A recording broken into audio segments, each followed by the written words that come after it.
নমস্কার,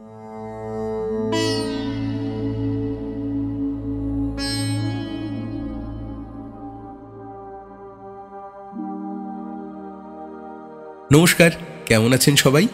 আমি রহস্যভেদী নীল চ্যাটার্জি। পেশা ওয়াইল্ড লাইফ ফটোগ্রাফার। আমার সর্বক্ষণের সঙ্গী টেলিলেন্স লাগানো ক্যামেরা। বছরের বেশিরভাগ সময় ভারতবর্ষের নানা বনে জঙ্গলে ঘুরেই আমার দিন কেটে যায়। আর এই পেশার কারণেই জড়িয়ে পড়ি আশ্চর্য সব অ্যাডভেঞ্চার আর রহস্যের গোলক ধাঁধায়।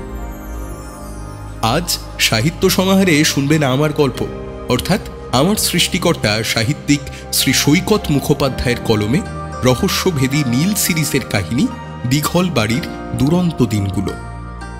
আমার স্রষ্টা শ্রী সৈকত মুখোপাধ্যায়ের জন্ম 1963 সালে হুগলি জেলার উত্তরপাড়ায়। সাহিত্যের আঙিনায় প্রথম আত্মপ্রকাশ 2006 সালে আনন্দবাজার পত্রিকার রবিবারের পাতায় অবলোকিতেশ গল্পের মাধ্যমে। তাঁর লেখা কিছু উল্লেখযোগ্য গ্রন্থ হল অর্কিড রহস্য, খেলার নাম খুন, মাই ডিয়ার মিকি, মৃত্যুর নিপুণ শিল্প ইত্যাদি।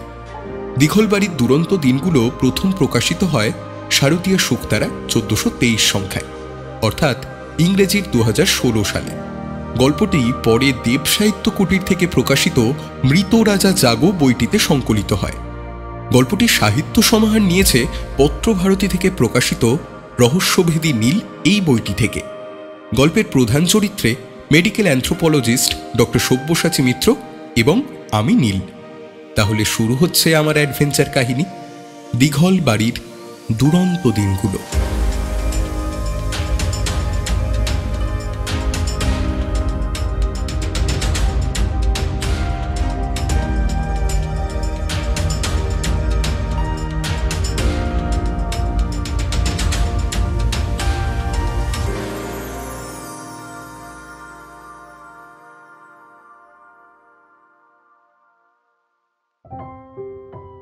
আমার নাম নীল চ্যাটার্জি। বাড়ি কলকাতার বরানগরে, কিন্তু বাড়িতে থাকি কম। বছরের বেশিরভাগ সময় ভারতবর্ষের নানান বনে জঙ্গলে ঘুরে ঘুরেই আমার সময় কেটে যায়। কানহা, করবেট, কেওলাদেও, কাজিরাঙ্গা, কোনো জঙ্গল বাদ নেই। আসলে আমি একজন ওয়াইল্ড লাইফ ফটোগ্রাফার। বন্য জন্তু, পাখি, ফুল, প্রজাপতি এইসবের ছবি তুলি। প্রথম দিকে ফটো তোলাটা ছিল হবি, কিন্তু তারপর আস্তে আস্তে যখন বেশ নামডাক হয়ে গেল, তখন এটিকেই প্রফেশন বানিয়ে নিলাম। এখন অনেক টিভি চ্যানেল কিংবা ম্যাগাজিন ভারতের বন্য জীবনের উপর ডকুমেন্টারি বানাতে চাইলে আমার সঙ্গে যোগাযোগ করে। আমি তাদের প্রয়োজন মতো ছবি তুলে দিই। সেটা হাতির ছবিও হতে পারে, আবার ফড়িংয়ের ছবিও হতে পারে। প্রকৃতির রাজ্যে সবাই সমান সুন্দর। গত মাসে এরকম একটা ইন্টারন্যাশনাল চ্যানেলের পক্ষ থেকে আমার কাছে খবর এলো, তারা নাকি হর্নবিল পাখির উপর একটা ডকুমেন্টারি বানাতে চায়। আমাকে বলল ডুয়ার্সের জঙ্গল থেকে হর্নবিল পাখির কিছু মুভি আর স্টিল তুলে দিতে। ডুয়ার্সে অজস্রবার গিয়েছি, দিনের পর দিন জঙ্গলে থেকেছি, কিন্তু হর্নবিল পাখির ওপর এর আগে কোনোদিন কাজ করিনি। হর্নবিল পাখির বাংলা নাম ধনেশ। যত বড় পাখি তার তত বড় ঠোঁট। কোনো কোনো প্রজাতির ধনেশের ক্ষেত্রে সেই বিশাল ঠোঁটের ওপরে আবার একটা উল্টোনো শিঙের মতন ব্যাপার থাকে।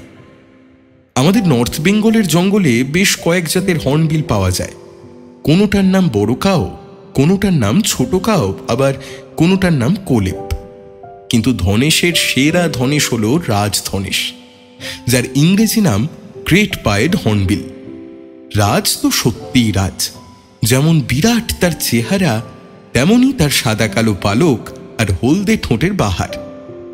কিন্তু জঙ্গলে ওদের সংখ্যা ক্রমশ কমে যাচ্ছে। গ্রেট হর্নবিল এখন রেয়ার বার্ড। ওদের দেখা পাওয়া কঠিন বলেই ঠিক করলাম ওই গ্রেট হর্নবিলের ছবি তুলব, স্পেশালি তাদের বাসা বাঁধা আর বাচ্চা বড় করার ছবি।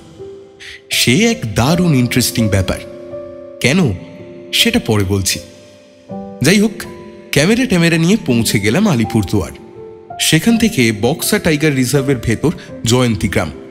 প্রথমেই জয়ন্তী গেলাম কারণ ওখানে রয়েছে ফরেস্ট গার্ড মানিক বর্মন। সে আমার অনেক এক্সপিডিশনের সঙ্গী। আমার সঙ্গে ওর সম্পর্ক দাদা ভাইয়ের মতো। ডুয়ার্সের জঙ্গলকে মানিক ভীষণ ভালো চেনে। এত বড় জঙ্গলের মধ্যে কখন কোন ডোবায় লেপার্ড জল খেতে আসবে, আর কোন ঘাসের বনে কোন ঋতুতে লাল মুনিয়া বাসা বাঁধবে, সমস্তটাই ওর নখদর্পণে। তাই ডুয়ার্সের জঙ্গলে ছবি তুলতে এলে আমি মানিককে সঙ্গে না নিয়ে কোথাও যাই না। কিন্তু এবারে মানিককে পেলাম না। আগে থাকতেই ওকে ফোনে বলে রেখেছিলাম, ও নিউ আলিপুর দুয়ার স্টেশনে আমার জন্য গাড়ি পাঠিয়ে দিয়েছিল, কিন্তু ওইটুকুই। দেখা হতেই মানিক ভারী কাঁচুমাচু মুখে জানালো জঙ্গলে এলিফ্যান্ট সেন্সাস মানে হাতি গুনতির কাজ চলছে, তাই একজন ফরেস্ট গার্ডেরও নাকি ছুটি মিলবে না। ও নিজেও ছুটি পায়নি, তাই এবারের যাত্রায় আমার সঙ্গেও যেতে পারবে না। তাহলে জয়ন্তীর জঙ্গলেই ছবি তুলি, এখানে তো তুই আমার সঙ্গে থাকতে পারবি। মানিক মাথাটাথা চুলকে বলল, হ্যাঁ সেটা হলে তো খুব ভালোই হতো, কিন্তু কিন্তু এখন জয়ন্তীর জঙ্গলে একটি রাজধনেশও নেই। জয়ন্তী তো প্রায় সমতল, ওদের এখন পাওয়া যাবে পাহাড়ের আর একটু উঁচুতে, যেখানে ওই বড় বড় ওই চিকরাশি আর ওই ময়নার গাছ আছে। ওই রকম আকাশছোঁয়া গাছের কোটরেই এই এপ্রিল মাসে রাজধনেশ বাসা বাঁধে। পাহাড় তো চারিদিকেই, মাইলের পর মাইল পাহাড় আর জঙ্গল। তার মধ্যে কোথায় কোন জায়গাটায় যেতে হবে তুই বলে দে, আমি একাই চলে যাব। দাঁড়াও দেখছি। এই বলে মানিক তার ওয়াকি টকি বের করে হড়বড় করে কথা বলতে শুরু করলো। কথা শুনে বুঝতে পারছিলাম ও নানান জঙ্গলের ফরেস্ট গার্ডদের কাছে খোঁজ করছে তাদের এরিয়ায় গ্রেট হর্নবিল আছে কিনা। তারপর ওয়াকি টকি সুইচ অফ করে বলল, নীলা, তুমি চলে যাও দিঘল বাড়ি। ওখানে ডিউটিতে আছে আমার এক বন্ধু সুকুমার ভাওয়াল, সেও ফরেস্ট গার্ড। কদিন আগেই সুকুমার একজোড়া হর্নবিল দেখেছে, খুব সম্ভবত পাখি দুটো বাসা বাঁধার তোড়জোড় করছে, বুঝলে। তুমি যদি এখন যাও শুরু থেকে শেষ অবধি পুরো ফিল্মে ধরতে পারবে। তবে একটা মুশকিল আছে। আবার কি মুশকিল? দিঘলবাড়ি অবধি গাড়ি যাওয়ার মতো কোনো রাস্তা নেই দাদা। কাল সকালে তোমাকে আমি হাতিবাড়ি অবধি পৌঁছে দিতে পারি, কিন্তু তারপর ওখান থেকে 16 কিলোমিটার তোমাকে কিন্তু পায়ে হেঁটে যেতে হবে। বলছি পারবে তো নাকি? দেখ, আমাকে এইভাবে অপমান করিস না মানিক। পারবে তো আবার কি? তুই তো আমার সঙ্গে অনেক ট্রেক করেছিস, কখনো দেখেছিস আমাকে পিছিয়ে পড়তে? তা ঠিক, আর ওই রাস্তাটাও এমন কিছু চড়াই নয়, আস্তে আস্তে ঢালু হয়ে উঠে গেছে। কিন্তু নীলা, তোমাকে এবার মাল বইবার জন্য কিন্তু কোনো পোর্টার দিতে পারবো না। সবাই তো এলিফ্যান্ট সেন্সাসের কাজে গেঁথে গেছে। দরকার নেই, আমার ক্যামেরা ব্যাগ আর অল্প কয়েকটা জামা কাপড় হ্যাভার থেকে ভরে নিয়ে আমি চলে যাচ্ছি দিঘল বাড়ি। বাকি মালপত্র তোর কাছেই রেখে যাব। তোর সেন্সাসের কাজ শেষ হলে দিন 15 বাদে তুই ওগুলো নিয়ে দিঘল বাড়ি চলে আয়। কিন্তু আমাকে এখনই যেতে হবে, নাহলে হর্নবিলের বাসা বাঁধার ফার্স্ট স্টেপগুলো যে মিস করে যাব, ডকুমেন্টারিটা ইনকমপ্লিট থেকে যাবে যে।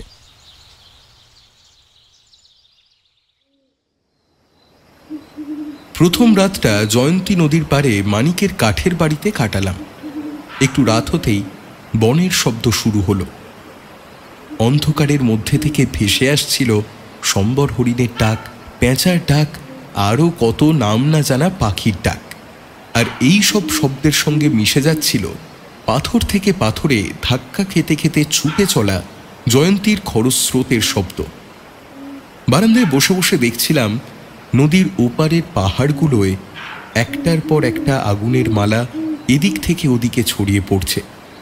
এই এপ্রিল মাসে বনে ঝরা পাতায় আগুন লাগে, ওগুলো তারই আলো।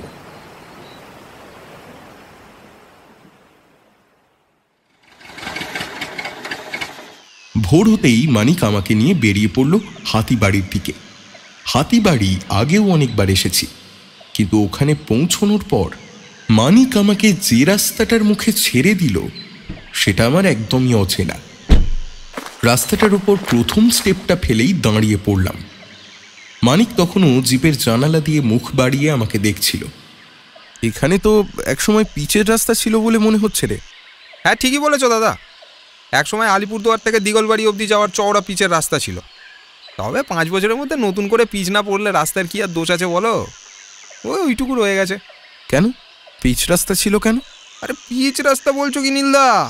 আলিপুরদুয়ার টু দিঘলবাড়ি রেল লাইন অবধি ছিল, সেই লাইন ধরে মালগাড়ি কত যাতায়াত করতো।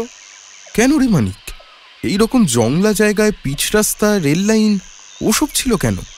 আহা, জায়গাটা কি প্রথম থেকেই জংলা ছিল নাকি?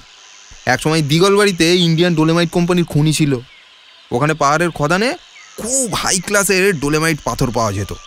সিমেন্ট কারখানায় যে কোয়ালিটির ডোলেমাইট লাগে সেই রকম ডোলেমাইট একদম।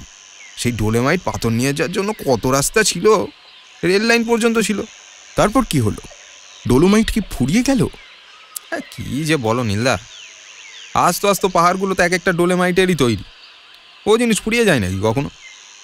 হলো কি, 5 বছর আগে একটা মামলার রায়ে সুপ্রিম কোর্ট বলে দিল জঙ্গলের মধ্যে কোনো রকম ব্যবসা বাণিজ্য চলবে না, তাতে ওয়াইল্ড লাইফের ক্ষতি হবে।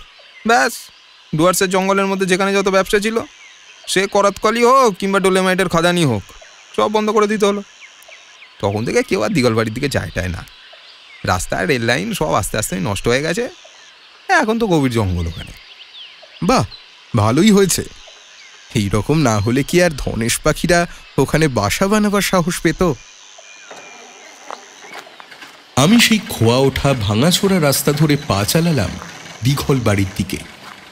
এই রাস্তা দিয়ে এখন যে আর কোনো গাড়ি যেতে পারবে না সেটা পরিষ্কার। অগত্যা হন্টন ছাড়া উপায় কি? যতই এগিয়ে যাচ্ছিলাম ততই বন্ধ হয়ে যাওয়া সেই ডোলোমাইট মাইন্সের নানা চিহ্ন চোখে পড়ছিল। কোথাও ঘন জঙ্গলের মধ্যে থেকে মুখ বাড়িয়ে আছে একটা ভাঙা ক্রেনের টুকরো, কোথাও মাথার ওপর লতাপাতার আড়ালে দেখা যাচ্ছে এক টুকরো ইলেকট্রিকের তার। রাস্তার ধারে ধারে মরচে ধরা লোহার রেলিং আর ল্যাম্পপোস্ট প্রায়ই দেখতে পাচ্ছিলাম। বুঝতে পারছিলাম এত দূর থেকে সমস্ত সম্পত্তি সরিয়ে নিয়ে যেতে যে খরচা পড়বে সেই খরচটা ওই কোম্পানি বহন করতে চায়নি। তাই কম দামি কিংবা অকেজো জিনিসগুলো এখানেই ফেলে রেখে গিয়েছে। আমার কেমন যেন একটা অদ্ভুত অনুভূতি হচ্ছিল। মনে হচ্ছিল হরপ্পা কিংবা মহেঞ্জোদারোর মতো কোনো সভ্যতার সমাধির ওপর দিয়ে হেঁটে যাচ্ছি। তফাতেই যে এই সভ্যতা কোনো প্রাচীন সভ্যতা নয়, বরং আমাদের সময়েরই একটা শহর এখানে জঙ্গলের নিচে চাপা পড়ে গেছে। জঙ্গল যে কি দ্রুত গতিতে নিজের হারানো রাজ্যপাট দখল করে নিতে পারে সেটা দেখেও গা শিরশির করছিল। মাত্র কয়েক বছরের মধ্যে একটা জমজমাট জায়গা ঘন জঙ্গলের মুঠোর মধ্যে ঢাকা পড়ে গিয়েছে। ভাবছিলাম আজ কলকাতা শহরটাকেও যদি 5-10 বছরের জন্য জঙ্গলের হাতে ছেড়ে দেওয়া হয় তাহলে তার অবস্থাও নিশ্চয়ই এইরকমই হবে। আবার সেই জোবচার্ণকের আমলের মতো কালীঘাটে ঘুরে বেড়াবে সুন্দরবনের বাঘ। লোকজনকে বাঘের ভয়ে দল বেঁধে মন্দিরে যেতে হবে। এইসব উল্টোপাল্টা ভাবতে ভাবতেই একসময় দিঘল বাড়ি পৌঁছে গেলাম। দুটো জিনিস দেখে চারিপাশের জঙ্গল থেকে জায়গাটাকে আলাদা করে চেনা যাচ্ছিল। এক, কংক্রিটে বাঁধানো একটা বড় চত্বরকে ঘিরে দাঁড়িয়ে থাকা কয়েকটা ভাঙাচোরা বাড়ি। ওখানেই নিশ্চয়ই 5 বছর আগে ইন্ডিয়ান ডোলোমাইট কোম্পানির অফিস ছিল। আর দ্বিতীয় চিহ্ন একটা সবুজ রঙের কাঠের ঘর, যেটার গায়ে সাইনবোর্ডে ইংরেজিতে লেখা দিঘলবাড়ি বিট অফিস। ফরেস্ট ডিপার্টমেন্ট থেকে যে কোনো জঙ্গলকে অনেকগুলো ছোট ছোট ভাগে ভাগ করে দেখাশোনা করা হয়। এক একটা ছোট ভাগকে বলা হয় বিট। বুঝতেই পারছিলাম ডোলোমাইট কোম্পানির ভাঙা বাড়িগুলোর ভেতরে শেয়াল আর বড় জোর 2-1টা ভূত ছাড়া আর কাউকে পাবো না। তাই বিট অফিসের দিকেই পা চালালাম। ওখানেই তো মানিকের সহকর্মী সুকুমারের থাকার কথা, যাকে মানিক জানিয়ে রেখেছে যে আমি আসছি। সুকুমারের কাছেই আমার আগামী 2 মাস থাকার প্ল্যান। না হলে এই বেঘো জঙ্গলে আর কোথায় থাকব? কিন্তু বিট অফিসে পৌঁছে আমার মাথায় বাজ পড়ল। দেখি দরজার কড়ায় মস্ত একটা তালা ঝুলছে, আর সেই তালার সঙ্গে সেলোটেপ দিয়ে আটকানো একটা ভাঁজ করা কাগজ। কাগজটার ওপরে ইংরেজিতে আমার নাম লেখা দেখে ওটা তালার গা থেকে খুলে নিলাম। ভাঁজ খুলে দেখলাম সেটা আসলে আমার প্রতি সুকুমার ভাওয়ালের এক ভয়াবহ বার্তা। কি বার্তা? আর কি, হঠাৎ করেই জয়ন্তীর হেড অফিস থেকে হাতিগুন্তির কাজে তলব এসেছে, তাই সুকুমার বাবুকে এই মুহূর্তে দৌড়তে হলো জয়ন্তী। আরও লেখা আমি যেন আপাতত দিঘল বাড়িতে থাকার চেষ্টা না করে অন্য কোথাও ফিরে যাই। চিঠিটা হাতে নিয়ে হাঁ করে অনেকক্ষণ দাঁড়িয়ে রইলাম। তারপর পকেট থেকে সেলফোনটা বার করলাম। ভাবলাম মানিককে একবার পরিস্থিতিটা জানিয়ে জিজ্ঞাসা করি ও কি করতে বলছে। কিন্তু সেখানেও বিপত্তি। মোবাইলের স্ক্রিন বিলকুল ফাঁকা, টাওয়ারে টাও নেই। না, ফিরে যাওয়া ছাড়া আর কোনো উপায় তো দেখছি না। মনটা তো খারাপ হয়েছিল, আরও বেশি খারাপ হলো যখন মাথার ওপরে সাঁই সাঁই শব্দ শুনে তাকিয়ে দেখলাম একটা বট গাছের মগডাল থেকে ঝাঁপ দিয়ে উড়ে গেল দুটো গ্রেট হর্নবিল। পরিষ্কার দেখতে পেলাম ওদের মুখে বাসা বানানোর খড়কুটো। বুঝতে পারছিলাম এখনই ফেরার পথ ধরা ভালো, না হলে মাঝ রাস্তায় রাত নেমে যাবে। কিন্তু আমার শরীর আর চলছিল না। যতই সহজ রাস্তা হোক, আবার 16 কিলোমিটার হাঁটা তো মুখের কথা নয়। তাই ভাবলাম একটু রেস্ট নিয়ে যাই, আর সেই সঙ্গে ঠান্ডা মাথায় চিন্তা করার চেষ্টা করে দেখি অন্য কোনো অপশন আছে কিনা। পিঠ থেকে হ্যাভারস্যাকটা নামিয়ে একটা পাথরের ওপরে পা ছড়িয়ে বসলাম। ওই পাথরটার ওপরে না বসাই ভালো। হঠাৎ ভারী গলার আওয়াজে এত জোর চমকে উঠলাম যে সামলে নিয়ে পিছন ফিরে তাকাতে সময় লাগলো পাক্কা 10 সেকেন্ড। তাকিয়ে যা দেখলাম তাতে ডাবল আশ্চর্য হলাম। দেখি একজন মাঝবয়সী মানুষ একটা লাঠির উপর ভর দিয়ে দাঁড়িয়ে আছেন আর মন দিয়ে আমাকে মাপছেন। বয়স তার কত হবে, 50-60। ছিপছিপে চেহারা, মাথায় কাঁচা পাকা চুল, ধারালো নাক, গায়ের রং ফর্সা, পরনে খাঁকি ট্রাউজার, সাদা হাফ শার্ট, দুটোই বেশ দামি। ওনাকে এক্ষুনি যদি রবীন্দ্র সরোবরের সান্ধ্য ভ্রমণকারীদের দলে ছেড়ে দিই তাহলে তাদের মধ্যে বেমালুম মিশে যাবেন। দিঘল বাড়ির জঙ্গল যে ওনার নিজের জায়গা নয় সেটা পরিষ্কার। পাথরটার ওপর থেকে উঠে দাঁড়ানোই ভালো। ভদ্রলোক আবার বললেন। পরিষ্কার বাংলাতেই কথা বলছিলেন উনি। কেন? উত্তর না দিয়ে ভদ্রলোক আমার দিকে এগিয়ে এলেন। রাস্তা থেকে একটা ভাঙা ডাল কুড়িয়ে পাথরটার নিচে ঠেকিয়ে পাথরটাকে একটু সরিয়ে দিয়ে বললেন, এই জন্যে। কি যা দেখলাম তাতে মুহূর্তের মধ্যে আমার গলা শুকিয়ে কাঠ হয়ে গেল। দুটো প্রমাণ সাইজের কাঁকড়া বিছে, এক একটা সাইজ হবে আমার হাতের পাতার মতো, লেজের হুল উঁচিয়ে বোঝবার চেষ্টা করছে তাদের মাথার ওপরের ছাদটা কোন হতভাগা সরিয়ে নিল। Thank you very much. কিন্তু আপনি কেমন করে জানলেন? গত 2 বছরে এই জঙ্গলের প্রত্যেকটা ঘাসকে চিনে নিয়েছি, কিন্তু আপনাকে চিনতে পারলাম না। দিঘল বাড়িতে আগে কখনো দেখেছি কি? না, আজকেই প্রথম একটা প্রজেক্ট নিয়ে এখানে পা রেখেছিলাম। তবে মনে হচ্ছে সেই প্রজেক্ট ক্যান্সেল করতে হবে। কিসের প্রজেক্ট? আমি ওনাকে তখন আমার নাম, ধাম, পেশা এবং এখানে আসার উদ্দেশ্য সবই গুছিয়ে জানালাম।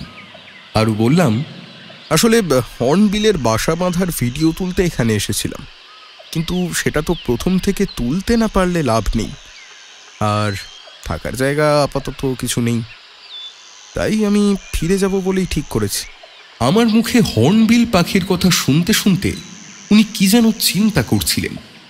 হঠাৎ জিজ্ঞাসা করলেন, আচ্ছা ভাই নীল, তুমি পাখির ব্যাপারে পণ্ডিত, তাই না? উনি কি সুন্দর সামান্য পরিচয়েই আমাকে আপন করে নিলেন।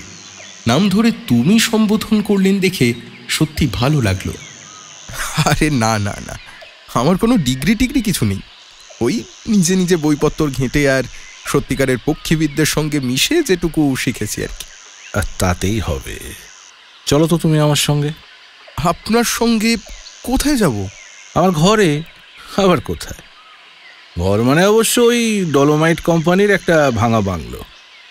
ওদের মধ্যপ্রদেশের হেড অফিসে আমার এক বন্ধু রয়েছে, সেই পারমিশন করিয়ে দিয়েছে যাতে বাড়িটা ব্যবহার করতে পারি। গত 2 বছরের মধ্যে অন্তত 14 বার এখানে এসেছি, প্রত্যেকবার ওখানেই উঠেছি। এবারেও ভাবছি মাস 2 থেকে যাব। তুমিও আমার সঙ্গে থাকবে, আমরা একে অন্যকে রিসার্চের কাজে হেল্প করব। কেমন? আপনিও কি এখানে কোনো রিসার্চের কাজে এসেছেন? আমি তো ভাবছিলাম মানে আপনি ট্যুরিস্ট। এই দেখো, নিজের পরিচয়টাই এখনো দিইনি, তাহলে তুমি আর অমন কথা ভাবতে না। আমি ডক্টর সব্যসাচী মিত্র, মেডিকেল অ্যানথ্রোপোলজিস্ট।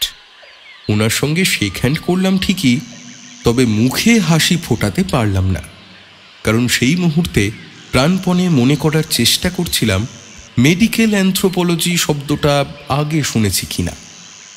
আমার মুখ দেখে ডক্টর মিত্র সেটা নিশ্চয়ই ধরতে পারলেন। সাবজেক্টটা আসলে নানান যুগে মানুষ কেমন সব অসুখে ভুগত আর তার জন্য তারা কোন ধরনের ওষুধ বিশুধ ব্যবহার করত সেটারই চর্চা। অসুখ তো চিরকালই ছিল, কিন্তু হসপিটাল আর ডাক্তারখানা তো এলো সেদিন। তাই বলে কি চিকিৎসা হতো না? আমাদের আয়ুর্বেদের কথাই ভাবো না, কত প্রাচীন এক চিকিৎসা পদ্ধতি। ওসব জেনে কি লাভ হয়? জ্ঞান লাভ হয়। ভাষা শুনে কিংবা গায়ের চামড়ার রং দেখে যেমন বোঝা যায় কোন কোন গোষ্ঠীর মানুষের মধ্যে আত্মীয়তা রয়েছে, তেমনি আজকাল ওষুধ বিশুধের মিল থেকেও বোঝা যায় কারা কাদের সঙ্গে রিলেটেড। আর তাছাড়া আরও কাজ আছে আমাদের, সেসব পরে বলবো তোমাকে। এখন চলো আমার সঙ্গে, অন্ধকার নেমে আসছে। সত্যিই আমাদের কথার মধ্যেই কখন যেন বনস্পতিদের ছায়া চারিদিক থেকে আমাদের ঘিরে ধরেছিল। খুব কাছেই কোনো একটা জায়গা থেকে ভেসে এলো বুনো হাতির ডাক। আমি আর বাক্য ব্যয় না করে হ্যাভাস একটা পিঠে ফেলে ডক্টর মিত্রের পিছন পিছন পা চালালাম ওই পরিত্যক্ত টাউনশিপের দিকে। ডক্টর সব্যসাচী মিত্র আমাকে নিয়ে গিয়ে ঢুকলেন একটা একতলা বাড়ির মধ্যে। বাইরে থেকে বাড়িটাকে ভূতের বাড়ি বলে মনে হলেও ভেতরটা দেখলাম বেশ সুন্দর করে সাজানো। এ কথা ঠিক যে ইলেকট্রিকের কানেকশন নেই, কিন্তু তাতে আর কি, সে তো অনেক ফরেস্ট বাংলোতেও নেই। তার বদলে সোলার ব্যাটারিতে চলা বড় বড় ল্যাম্প রয়েছে বেশ কয়েকটা, একটা টেবিল, কয়েকটা প্লাস্টিকের চেয়ার, দুটো ক্যাম্প খাট। বাথরুমে বালতি, মগ, টাওয়েল, কোনো কিছুরই অভাব নেই। বাংলোটার দুটো শোবার ঘর, একটা ড্রয়িং কাম ডাইনিং রুম আর একটা বাথরুম। বাথরুমের চৌবাচ্চায় ঠান্ডা জল ধরা ছিল। আরাম করে চান করলাম।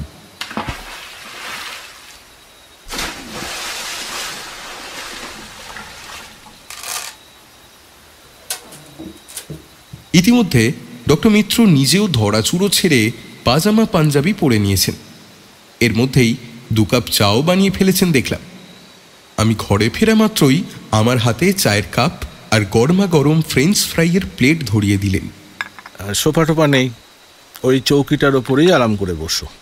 উনি নিজেও আমার মুখোমুখি একটা চেয়ারে চায়ের কাপ নিয়ে বসলেন। রান্নাবান্না কি সব নিজেই করেন?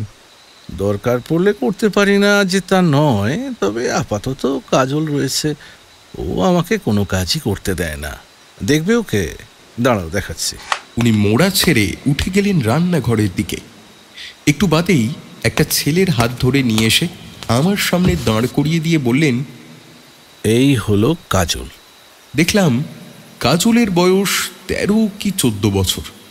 গায়ের রং কুচকুচে কালো, ঘাড় অবধি লুটিয়ে পড়েছে কোঁকড়া কোঁকড়া চুল। মুখটা ক্যালেন্ডারের শ্রীকৃষ্ণের মতন সুন্দর।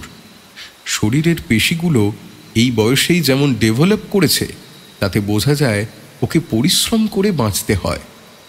কিন্তু ছেলেটা ভীষণ লাজুক, মুখ তুলে আমার দিকে তাকাতেই পারছিল না। ডক্টর মিত্র আবার মোড়ায় বসে চায়ের কাপটা হাতে তুলে নিয়েছিলেন। বললেন, ওর আসল নামটা খুব খটোমটো, আমি উচ্চারণই করতে পারতাম না, তাই নিজেই একটা নতুন নাম দিয়ে দিয়েছি। কাজল নামটা ভালো না? একদম, খুব সুন্দর নাম। তা তুমি কোথায় থাকো কাজল? উত্তরে কাজলের মুখ দিয়ে একটা গোঁ গোঁ শব্দ বেরিয়ে এলো। আমি চমকে তাকালাম সব্যসাচী মিত্রের মুখের দিকে। উনি বিষণ্ণ মুখে ঘাড় নাড়লেন। ঠিকই ধরেছ, কাজল কানে একেবারেই শুনতে পায় না, আর সেই জন্যেই কথা বলতেও শেখেনি। জন্ম থেকেই ওই রকম, তবে ভীষণ বুদ্ধিমান। আমার ইশারাগুলো সবই বুঝতে পারে। তোমার ঠোঁট নাড়া দেখে বুঝতে পারছে তুমি কিছু বলছো, কিন্তু উত্তর দিতে পারছে না। ঠিক আছে কাজল, তুমি যাও বাবা। ডক্টর মিত্রের ইশারা দেখেই কাজল বুঝতে পারল তাকে চলে যেতে বলা হচ্ছে। সেও যেন পালিয়ে বাঁচল। একে কোথায় পেলেন? আর বলো না, ওকে খুঁজে পাওয়ার পর থেকেই তো আমার দিঘলবাড়ি সম্বন্ধে ইন্টারেস্ট বেড়ে গেল। সে এক লম্বা গল্প, কালকে বলবো বরং। আজ তুমি টায়ার্ড আছো, তাড়াতাড়ি খাওয়া দাওয়া সেরে শুয়ে পড়ো। এই না না, আমি আর এখন একটুও টায়ার্ড নই। তাছাড়া আমার অনেক রাত অবধি জেগে থাকার অভ্যেস। এত তাড়াতাড়ি শুলে আমার ঘুম আসবে না। আপনি বরং কাজলের গল্পটাই আমাকে বলুন। ডক্টর মিত্র কাঁচা পাকা চুলের মধ্যে আঙুল চালাতে চালাতে কিছুক্ষণ যেন ভাবলেন কোথা থেকে শুরু করবেন। তারপর বললেন, মেডিকেল অ্যানথ্রোপোলজির একটা বিশেষ উদ্দেশ্যের কথা তোমাকে তখন বলিনি। সেটা হচ্ছে আদিবাসীদের ওষুধের ভাণ্ডার থেকে নতুন ওষুধ খুঁজে বার করা। বহু যুগ ধরে ওরা অসুখে বিসুখে নানা ধরনের গাছগাছরা, শেকড় বাকড় আর খনিজ পদার্থ ওষুধ হিসেবে ব্যবহার করে আসছে। তার মধ্যে কোনোটা সত্যই রোগ সারিয়ে তুলতে দারুণ কাজ দেয়। আমাদের কাজ হচ্ছে সেই সব শেকড় বাকড়, মিনারেলস আর লতা পাতাকে আইডেন্টিফাই করা, তারপর সেগুলোর কেমিক্যাল অ্যানালিসিস করে দেখা তাদের মধ্যে রোগ সারাবার আসল উপাদানটা কি। যদি সত্যি সেরকম কিছু খুঁজে পাওয়া যায় তাহলে তাই দিয়ে লার্জ স্কেলে অ্যালোপ্যাথি ওষুধ তৈরি করে সভ্য সমাজে ছড়িয়ে দেওয়া হয়। পুরো প্রসেসটা অবশ্য এত সহজ নয়, এর মধ্যে অনেক সাবধানতা নেওয়ার ব্যাপার থাকে। আমি নিজেই ওরকম বেশ কয়েকটা ওষুধ খুঁজে বার করেছি। যেমন মধ্যপ্রদেশের গোন্দ উপজাতির একটা গ্রামে খুঁজে পেয়েছিলাম হেপাটাইটিস বি এর মোক্ষম ওষুধ। ওরা একটা গাছের শেকড় বেটে রোগীকে খাওয়াতো। ওই শেকড়ে ছিল এক ধরনের রেয়ার অ্যালকালয়েড। সেটাকে আমি আইডেন্টিফাই করেছিলাম, টেস্ট করে দেখলাম সত্যি হেপাটাইটিস বি এর ট্রিটমেন্টে ওই অ্যালকালয়েডটা দারুণ কাজ দিচ্ছে। এখন ওই অ্যালকালয়েড দিয়ে অ্যালোপ্যাথিক মেডিসিন তৈরি করা হচ্ছে। যাই হোক, এটা গেল ভূমিকা। এবার দিঘলবাড়ির কথায় আসি। এই জায়গাটার রেফারেন্স আমি পেয়েছিলাম জ্যোতির্ময় ভিষকরত্নের হাতে লেখা পুঁথি থেকে। 150 বছরের পুরনো পুঁথিটা ওনার নবদ্বীপের বাড়িতে ঠাকুরের আসনে রাখা আছে, এখনো গেলে দেখতে পাবে। কে এই জ্যোতির্ময় ভিষকরত্ন? তিনি ছিলেন সেই সময়ের এক ডাক সাইটে বৈদ্য, যাকে বলা হয় কবিরাজ। শুনেছি কৃষ্ণনগরের রাজার চিকিৎসাও তিনি করতেন। আবার লালমুখো সাহেবরাও তার কাছে লতা পাতা জড়িবুটির ওষুধ চাইতে আসত। তাই জ্যোতির্ময় মানুষটি শুধু চিকিৎসকই ছিলেন না, তিনি ছিলেন একজন গবেষকও। বনে জঙ্গলে ঘুরে ঘুরে তিনি অনেক নতুন ঔষধি বৃক্ষ আবিষ্কার করেছিলেন। প্রায় 40 বছর ধরে এরকম যত গাছগাছরা আবিষ্কার করেছিলেন তাদের কথাই তিনি লিখে রেখেছিলেন তুলট কাগজে তৈরি একটা মোটা খাতায়। আর সেই খাতাটাকেই তার বংশধরেরা জ্যোতির্ময়ের পুঁথি বলে ঠাকুরের বেদিতে রেখে পুজো করেন। কিন্তু ওটার মধ্যে ধর্মকর্মের কথা কিছু নেই, যা আছে তা পিওর বিজ্ঞান। পাতার পর পাতা বিভিন্ন গাছের পাতা, মূল, ফুল, ফল, শিকড়ের নিখুঁত লাইন ড্রয়িং। পাশে মুক্তোর মতন হাতের লেখায় কোন অংশটা কোন রোগে কিভাবে কাজ করে তার বিবরণ। জ্যোতির্ময়ের বংশধরদের অনেক রকমভাবে পটিয়ে পাটিয়ে আমি ওই পুঁথিটার ফটোকপি করার অনুমতি পেয়েছিলাম। আমাদের A4 সাইজের পাতায় প্রায় 100 পাতা লেগেছিল পুরো খাতাটা কপি করতে। 1 বছর ধরে একটু একটু করে 80 রকমের গাছগাছরার বিবরণ পড়েছিলাম। তবে কাজের কাজ কিছুই হয়নি। দেখলাম ওই গাছপালাগুলো জ্যোতির্ময়ের আমলে অজানা হলেও পরবর্তী সময়ের কবিরাজদের হাতে অনেক ব্যবহার হয়েছে। আমাদের ল্যাবরেটরিতেও গাছপালাগুলোর কেমিক্যাল অ্যানালিসিস করা হয়ে গেছে অনেক দিন আগে। যাই হোক, রিসার্চের নিয়মিত এই, তুমি 100টার মধ্যে 99টা রাস্তা ধরে এগিয়ে দেখবে দেয়ালে আটকে গেছো। কেবল একটা রাস্তায় হয়তো সাফল্য পাবে, কিন্তু ও নিয়ে আমি হতাশ হই না। তবে ওই খাতাটায় একটা এন্ট্রি ছিল আশ্চর্য। সেখানে ছিল একটা পাতার ছবি। গাছ নয়, শিকড় নয়, ফুল ফল কিচ্ছু নয়, শুধু একটা পাতা, তাও আবার শুকনো পাতা। কেন? উনি কি গাছটাকে দেখেননি, শুধু কয়েকটা শুকনো পাতা দেখেছিলেন? ওই পাতাটার সম্বন্ধে কিছু লিখে যাননি? হ্যাঁ, লিখেছিলেন। এরপরের কথাটা বলার আগে সব্যসাচী মিত্র এক মুহূর্ত ভ্রু কুঁচকে কি যেন ভাবলেন। তারপর আমাকে প্রশ্ন করলেন, আচ্ছা নীল, তুমি প্যানাসিয়া শব্দটা শুনেছ? PANACEA, প্যানাসিয়া শুনেছ? হ্যাঁ, শুনেছি। অরিজিনাল গ্রিকদের কল্পনা। এমন এক ওষুধ যা নাকি যে কোনো রোগকে সারিয়ে তুলতে পারে, যাকে ভালো বাংলায় বলে সর্বরোগ হরণকারী। এখন অবশ্য ইংরেজিতে প্যানাসিয়া শব্দটাকে মুশকিল আসান অর্থে ব্যবহার করা হয়। অনেকগুলো প্রবলেমের যখন একটাই সলিউশন, তখন তাকে বলা হয় প্যানাসিয়া। বাহ, তাহলে তোমাকে বোঝাতে কোনোই অসুবিধে হবে না। জ্যোতির্ময় ভীষকরত্ন একটু ঘুরিয়ে পেঁচিয়ে ওই পাতাটার সম্বন্ধে যা লিখেছিলেন তার অর্থ ওই পাতাটি প্যানাসিয়া। মানুষের এমন কোনো রোগ নেই যা ওই পাতাটি চিবিয়ে খেলে সেরে না যায়। আর ভীষকরত্ন মশাই সেই পাতাটি কোথায় খুঁজে পেয়েছিলেন জানো? এই দিঘল বাড়িতে। আমি যে কতক্ষণ হাঁ করে ডক্টর মিত্রের মুখের দিকে তাকিয়েছিলাম জানি না। শেষ অবধি উনি বললেন, চলো খেয়ে নেওয়া যাক। কাজল অনেকক্ষণ ধরে দরজার কাছে দাঁড়িয়ে রয়েছে। হ্যাঁ, যাচ্ছি। কিন্তু কাজলকে কিভাবে পেলেন তার পেছনেও একটা গল্প আছে বলছিলেন যে। আচ্ছা চলো ডিনারটা সেরে নিই, তারপরে বলছি।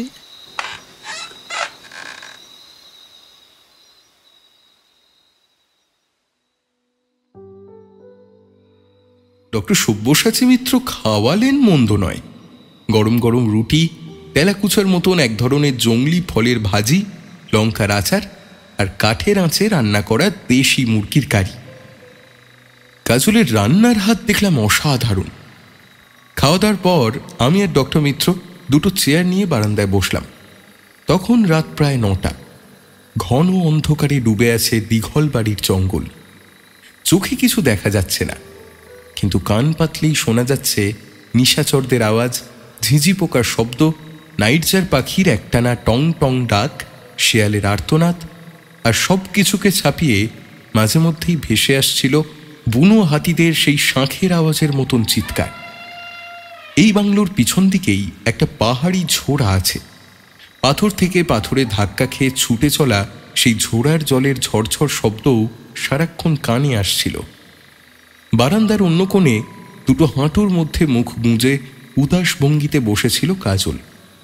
মনে মনে ভাবলাম, বেচারা এত শব্দের কিছুই শুনতে পাচ্ছে না। কি ভীষণ নিস্তব্ধ ওর জগৎ। সেই শুকনো পাতার ড্রয়িংটা কপি করে কলকাতার সবচেয়ে বড় কয়েকজন ট্যাক্সোনমিস্টের কাছে নিয়ে গেলাম। পৃথিবী বিখ্যাত কয়েকজন বটানিস্টের কাছেও পাতার ছবিটা পাঠালাম। প্রত্যেকেই এক বাক্যে বললেন এই ছবি থেকে তারা গাছটাকে চিনতে পারছেন না। কেউ কেউ বললেন যদি তাজা পাতার ছবি পেতেন কিংবা ফল ফুল ইত্যাদির, তাহলে একটা চেষ্টা করে দেখতে পারতেন। কিন্তু এত কম তথ্য থেকে একটা গাছকে আইডেন্টিফাই করা মুশকিল। এবার তোমার মনে একটা প্রশ্ন জাগা খুব স্বাভাবিক নীল, আমি তাহলে কিসের ভরসায় বারবার দিঘল বাড়িতে ফিরে আসছি? কেন এত গুরুত্ব দিচ্ছি ওই অবিশ্বাস্য গল্প আর অপরিচিত গাছের পাতার ছবিকে? একদম ঠিক বলেছেন। আপনাকে ঠিক এই প্রশ্নটাই করতে যাচ্ছিলাম। উত্তরটা হচ্ছে ঠিক ওই গল্পটাই আমাকে এখানকার একজন মানুষও বলেছেন। এমন একজন মানুষ যার পক্ষে জ্যোতির্ময় ভীষকরত্নের পুঁথি চোখে দেখা তো দূরের কথা, সেই খাতার অস্তিত্ব জানাও অসম্ভব। একই কাহিনী যখন দু জায়গা থেকে শুনলাম, তখন তাকে পাগলামি বলে উড়িয়ে দিই কেমন করে? তাই নাকি? কে তিনি? তার নাম দয়াল সর্দার, বয়স 90। তিনি আমাদের কাজলের দাদু। আমি যখন 2 বছর আগে প্রথমবারের জন্য দিঘল বাড়িতে আসি, তখনই যদি তার সঙ্গে দেখা না হতো, তাহলে হয়তো এই প্যানাসিয়ার খোঁজ ওইখানেই বন্ধ করে দিতাম। মনে আছে প্রথমবার দিঘল বাড়িতে এসে যখন দেখলাম এখানে কোনো গ্রাম নেই, তখন খুব হতাশ হয়ে পড়েছিলাম। যদি গ্রাম না থাকে, গ্রামের মানুষ না থাকে, তাহলে কার কাছে খোঁজ নেব আশ্চর্য সেই গাছের ব্যাপারে? ঠিক তখনই একদিন আবিষ্কার করলাম দয়াল সর্দারকে। আবিষ্কার বলছেন কেন? আবিষ্কার, 100 বার আবিষ্কার। আমার জীবনের অত্যন্ত গুরুত্বপূর্ণ একটি আবিষ্কার। উনি তো কাজলকে নিয়ে লুকিয়েছিলেন। ভাগ্য আমাকে সাহায্য করেছিল, তাই আমি ওনাকে খুঁজে পেয়েছিলাম। কোথায় পেয়েছিলাম জানো? একটা মালগাড়ির কামরার মধ্যে। হ্যাঁ, মালগাড়ির কামরা এইখানে? তবে আর বলছি কি, জঙ্গলের মধ্যে একটা মালগাড়ির কামরা সেই কোম্পানি বন্ধ হয়ে যাওয়ার সময় থেকেই পড়ে আছে। উনি তার মধ্যে কাজলকে নিয়ে বাসা বেঁধেছিলেন। তারপর? ভাগ্য ভালো বলতে হবে। একদিন জঙ্গলের মধ্য দিয়ে হাঁটতে হাঁটতে দেখি 11-12 বছরের একটা বাচ্চা ছেলে উদ্ভ্রান্তের মতো এদিক থেকে ওদিকে দৌড়চ্ছে, আর মুখে কেমন যেন একটা অদ্ভুত আওয়াজ করছে। আমি ছেলেটার কাছে যেতেই দৌড়ে এসে আমাকে জড়িয়ে ধরে বারবার সেই কামরাটার দিকে আঙুল তুলে দেখাতে লাগলো। বুঝলাম বাচ্চাটা বোবা আর কোনো একটা বিপদে পড়েছে। যাই হোক, তারপর ওর সঙ্গে সেই মালগাড়ির কামরার ভেতরে ঢুকে দেখি দিব্যি পরিপাটি এক সংসার। কিন্তু একদিকে একটা খাটিয়ার ওপর একজন বুড়ো মানুষ অজ্ঞান হয়ে পড়ে আছেন। তার গায়ে হাত দিয়ে দেখলাম গা জ্বরে পুড়ে যাচ্ছে। আচ্ছা, তারপর কি হলো? ওষুধ দিয়ে 7 দিনের মধ্যে বুড়োকে খাড়া করে দিলাম। এইসব মানুষ উপকারীকে ভোলে না। বুড়ো আর তার নাতি মানে কাজল আমার কেনা হয়ে রইল। সুস্থ হওয়ার পর দয়াল সর্দার নিজে থেকেই আমাকে বলতে শুরু করলেন তার অদ্ভুত কাহিনী। ওনারা আসলে এই দিঘলবাড়িরই লোক, কিন্তু যখন ভারত সরকার দিঘলবাড়িকে রিজার্ভ ফরেস্ট বলে ডিক্লেয়ার করলো, তখন গ্রামের সমস্ত লোক বর্ডার পেরিয়ে চলে গেল ভুটানের জঙ্গলে। কারণ রিজার্ভ ফরেস্টের ভেতরে তো ওরা শিকারও করতে পারবে না, আর ফলমূল বা মধুও সংগ্রহ করতে পারবে না। ওদের জাতের লোকেরা আবার একেবারে আদিম মানুষদের মতন স্রেফ শিকার করেই খায়। চাষবাস, গরু চড়ানো কিছুই জানে না। প্রায় 40 বছর বাদে দয়াল সর্দার তার একমাত্র নাতিটিকে সঙ্গে নিয়ে আবার দিঘলবাড়িতে ফিরে এসেছেন এক আশ্চর্য পাতার খোঁজে, যেটি খেলে তার একমাত্র জীবিত বংশধর তার নাতিটি আবার কথা বলার বা কানে শোনার ক্ষমতা ফিরে পাবে। নীল, যখন দয়াল সর্দার এই কথা আমাকে বললেন, তখন আমার মনের অবস্থা যে কি হয়েছিল সে আমি তোমাকে বলে বোঝাতে পারবো না। আমি দয়াল সর্দারকে জিজ্ঞেস করলাম, এরকম পাতার খোঁজ উনি পেলেন কোথা থেকে? তাতে উনি বললেন, ওনাদের জাতের মধ্যে 1000 বছর ধরে নানান গান, ছড়া আর গল্পের মধ্য দিয়ে অসুখ সারানো সেই আশ্চর্য পাতার গল্প চলে এসেছে। কিন্তু সে কথা জানে শুধু ওনাদের জাতের লোক, বাইরের কাউকে এর কথা বলা নিষেধ। দয়াল সর্দারের এই উত্তর শুনে আমার বিশ্বাস আরো পাকা হলো। আমরা যারা অ্যানথ্রোপোলজি নিয়ে কাজ করি তারা সকলেই জানি নিরক্ষর আদিবাসীদের জ্ঞান ভাণ্ডার ধরা থাকে ওদের এই সব মুখে মুখে চলে আসা ছড়া, গান আর গল্পের মধ্যে, যেগুলোকে এক কথায় বলে ফোকলোর। ফোকলোর হয়তো অনেক কথাই সংকেতে বলে, কিন্তু কখনো মিথ্যে বলে না। আমি দয়াল সর্দারকে জিজ্ঞেস করেছিলাম, আমি তো বাইরের লোক, তাহলে আমাকে এইসব কথা বলছেন কেন? তাতে উনি বলেছিলেন, আমি না থাকলে শুধু যে উনি মারা পড়তেন তাই নয়, ওনার বাচ্চা নাতিটাও এই জঙ্গলের মধ্যে না খেতে পেয়ে মারা পড়ত। তাই আমাকে উনি আত্মীয় বলে মেনে নিয়েছেন। আমার কাছে কিছুই লুকোবেন না। তারপরেই হয়েছে মুশকিল। আমি তো তবু জ্যোতির্ময়ের পুঁথি থেকে প্যানাশিয়ার একটা ছবি পেয়েছি। দয়াল সর্দার তো তাও পাননি। উনি শুধু নানান ছড়ার গানের মধ্যে সেই আশ্চর্য পাতার ঘোরানো পেঁচানো বর্ণনা পেয়েছেন।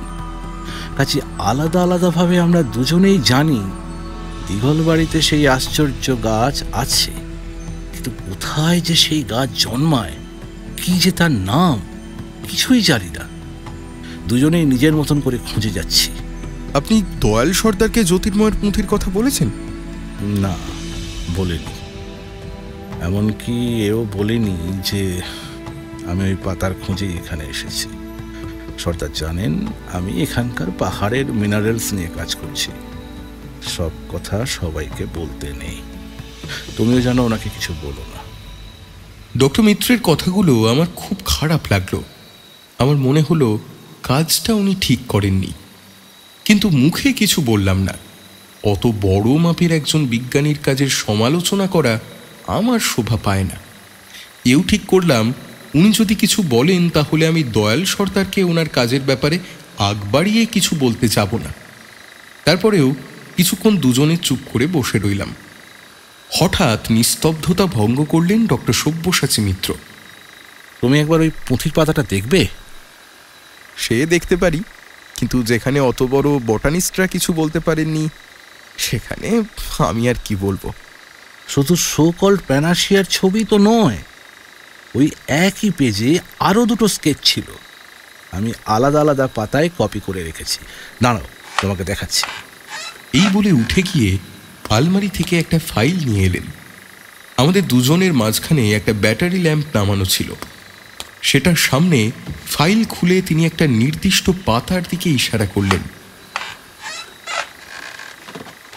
দেখো, এর মানে কি? আমি দেখলাম প্রথমেই নানান অ্যাঙ্গেল থেকে কয়েকটা শুকনো পাতার ড্রয়িং। পাতাটা দেখতে অনেকটা পান পাতার মতো, কিন্তু সাইজে অনেক ছোট। সবচেয়ে আশ্চর্যের ব্যাপার, পুরো পাতাটাই খুব ছোট ছোট রোঁয়ায় ঢাকা। এত বনে জঙ্গলে ঘুরেছি, কিন্তু এরকম কোনো গাছের পাতা আমি আজ অবধি দেখিনি। ডক্টর মিত্র আমার মুখের দিকে তাকিয়েছিলেন। আমি হতাশ হয়ে ঘাড় নাড়তেই উনি দ্বিতীয় আর একটা পেজ খুলে ধরলেন। এই পেজটায় একগুচ্ছ ঘাসের ছবি। ঘাসগুলোর মাথা থেকে শীষ বেরিয়েছে, সেই শীষ ভরা ছোট ছোট বীজের দানা। এই ছবিটা বরং একটু চেনা লাগলো। অনেক জলাভূমির ধারে এই রকম ঘাস বন দেখেছি। জ্যোতির্ময়ের পুঁথির একটা পাতাতেই এই দুটো স্কেচ ছিল, কিন্তু প্যানাশিয়া পাতার সঙ্গে এই ঘাসের সম্পর্ক কি? আরও আছে, দেখাচ্ছি। এবার তিনি তৃতীয় একটা পাতা খুললেন। এই ছবিটা দেখে আমি একটু নড়ে চড়ে বসলাম। এটা গাছের নয়, পাখির ছবি। আর পাখির ব্যাপারে আমি অল্প হলেও কিছু জানি। ল্যাম্পের আলোয় ছবিটা মন দিয়ে দেখলাম। প্যারাকিট জাতীয় কোনো পাখি যে, তাতে সন্দেহ নেই। মানে সোজা বাংলায় টিয়া পাখি জাতীয় পাখি। আমাদের দেশে এরকম পাখি বেশ কয়েকটা রয়েছে। তার মধ্যে অনেকগুলো আমরা ঘরের আশেপাশেই দেখতে পাই, যেমন গলায় কণ্ঠিওয়ালা টিয়া, ডানায় লাল ছোপওয়ালা চন্দনা, লাল মাথা ফুলটুসি। আবার ছোট্ট লরিকিট কিংবা স্লেট রঙের মাথাওয়ালা টিয়াকে মানুষের ঘরবাড়ির কাছে দেখা যায় না। কিন্তু ভিষগরত্ন মশাই এটা যে কোন জাতের টিয়ার ছবি এঁকেছেন ঠিক বুঝতে পারলাম না। তাতে অবশ্য আমার দোষ কিছু নেই, কারণ ছবিতে রং না থাকলে টিয়া চেনা মুশকিল। চেহারা তো সবারই প্রায় একরকম, শুধু রঙেই যা তফাৎ। তবে মনে হচ্ছে টিয়ার মতন দেখতে ওই পাখিটার আকার খুব ছোট। ছোট নাকি ভিষগরত্ন মশাই ছবিটা এঁকেছেনই ছোট করে, কি জানি, বুঝতে পারছি না। উনি ফাইলটা মুড়ে রেখে হতাশ ভঙ্গিতে ঘাড় নাড়লেন। একটা পাতাতেই তিনটে ছবি, শুকনো পাতা, ঘাসের শীষ আর টিয়া পাখি। ডেসক্রিপশন রয়েছে শুধু প্রথমটা, সেটা নাকি পৃথিবীর সমস্ত রোগ সারিয়ে দেয়। কিন্তু বাকি দুটোর সঙ্গে তার সম্পর্ক কি? সম্পর্ক না থাকলে একই পাতায় তিনটে স্কেচ করবেন কেন? আমিও এই রহস্যের মাথা মুন্ডু কিছুই বুঝতে পারলাম না। রাতও যথেষ্ট হয়েছিল। ঠিক করেছিলাম পরদিন ভোরে উঠে কাজলকে নিয়ে হর্নবিলের বাসা খুঁজতে যাব। তাই আর দেরি না করে শুয়ে পড়লাম চটপট। আর সারাদিনের ক্লান্তির চাপে ঘুমিয়েও পড়লাম সঙ্গে সঙ্গে।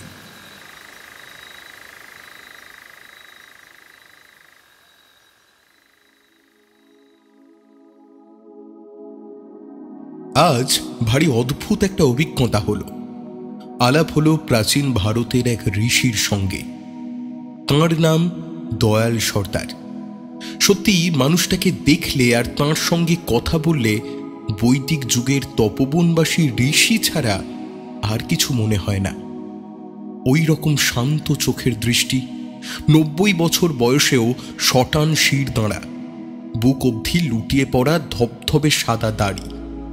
শুধু তাঁর কুটিরটি তপবনের পাতার কুঁড়ে নয়, একেবারে যন্ত্রযুগের লৌহ শকট।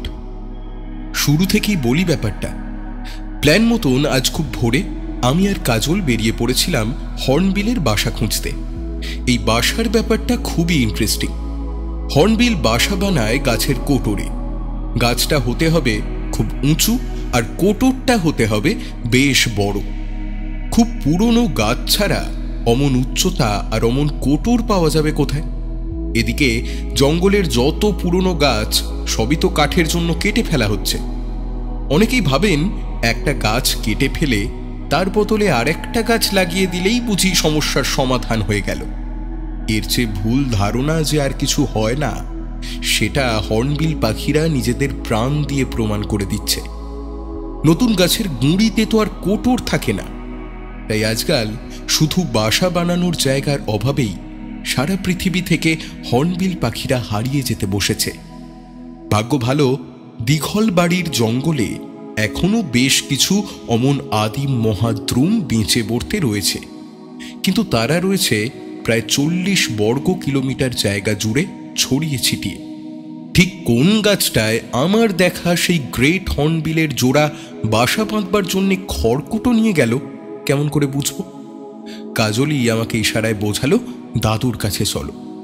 আমিও ইশারাতেই জিজ্ঞেস করলাম কেন? তাতে ও চারিদিকের পাহাড়, নদী, জঙ্গলের দিকে একটা হাত ঘুরিয়ে আর একটা হাত নিজের মাথার উপরে রাখল। বুঝলাম এই বিশাল জঙ্গলের পুরোটাই ওর দাদুর মাথার মধ্যে ধরা রয়েছে। তা হতেই পারে। আমি যেমন কলকাতার কোন গলিতে ভালো রাধা বল্লভী পাওয়া যায় আর কোথায় বা ভালো স্যুট বানাবার ওস্তাদ মেলে সব কিছু জানি, সেই রকম উনিও এই জঙ্গলের খুঁটিনাটি জানবেন, সেটাই তো স্বাভাবিক। এখানেই তো উনি জন্মেছিলেন। তারপর প্রায় 50 বছর বয়স অবধি এই দিঘল বাড়িতেই কাটিয়েছিলেন। আর যে গাছের কোটরে একবার হর্নবিল বাসা বানায়, সেই কোটরেই বছরের পর বছর হর্নবিলের বাসা বানানো চলতে থাকে। একটা পাখির জোড়া মরে গেলে তাদের পরের জেনারেশন সেই কোটরের দখল নেয়। কাজেই এরকম হতেই পারে যে 50 বছর আগে দয়াল সর্দার যে কোটরগুলোতে হর্নবিলের বাসা দেখে গিয়েছিলেন, তারই কোনো একটায় আমার দেখা পাখিগুলো বাসা বাঁধতে শুরু করেছে। আমি তাই আপত্তি করলাম না। কাজলকে বললাম, চল তোর দাদুর সঙ্গে আলাপ করে আসি তাহলে। আগেই শুনেছিলাম উনি মালগাড়ির কামরার মধ্যে ঘর বেঁধেছেন, তবু প্রথম যখন ঘরটা দেখলাম তখন ভারী অবাক হলাম। কেউ বলে না দিলে জঙ্গলের মধ্যে ঘরটাকে খুঁজে বার করা অসম্ভব। দুদিকে বড় বড় গাছের সারি, মাথার ওপরে লতার চাঁদোয়া, তারই নিচ দিয়ে মিটার গেজের রেল লাইন চলে গেছে হাতিবাড়ির দিকে। লাইনটার একদম গোড়ায় দাঁড়িয়ে রয়েছে খোলা ওয়াগনটা, লোহার চাকার উপর লোহার মেঝে। একদিন ওই মেঝের ওপর চাপিয়ে দিঘল বাড়ি থেকে আলিপুরদুয়ার অবধি ডোলোমাইট পাথর নিয়ে যাওয়া হতো।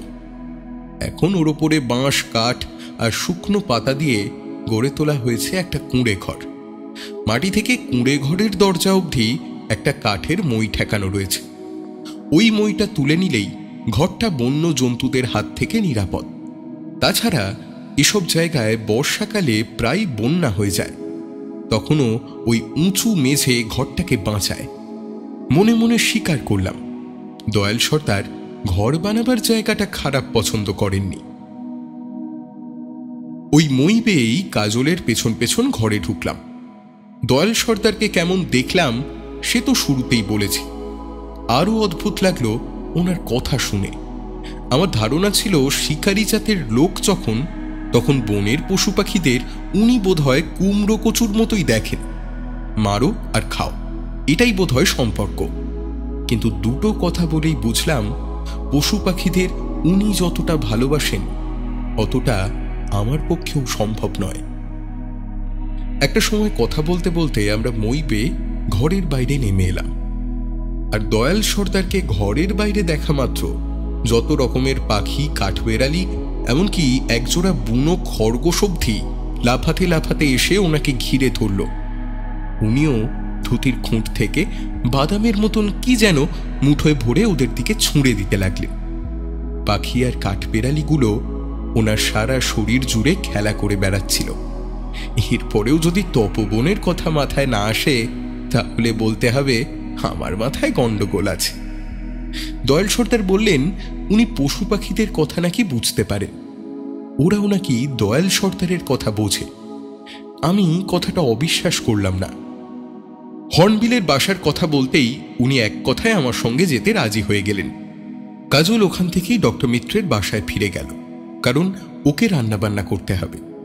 আমি আর দয়াল সর্দার গভীর বনের ভিতরে ঢুকে পড়লাম। চলতে চলতে অবধারিতভাবেই প্যানাসিয়ার প্রসঙ্গ এলো। আমি বললাম, শুনেছি আপনি নাতির অসুখ সারাবার জন্যই এই জঙ্গলে পড়ে আছেন। জঙ্গলে আর আলাদাভাবে কি পড়ে থাকবো? জঙ্গলই তো আমাদের মা, জঙ্গলের বুকেই তো আমরা থাকি। হ্যাঁ, বলতে পারেন নিজের আত্মীয়দের থেকে দূরে পড়ে আছি।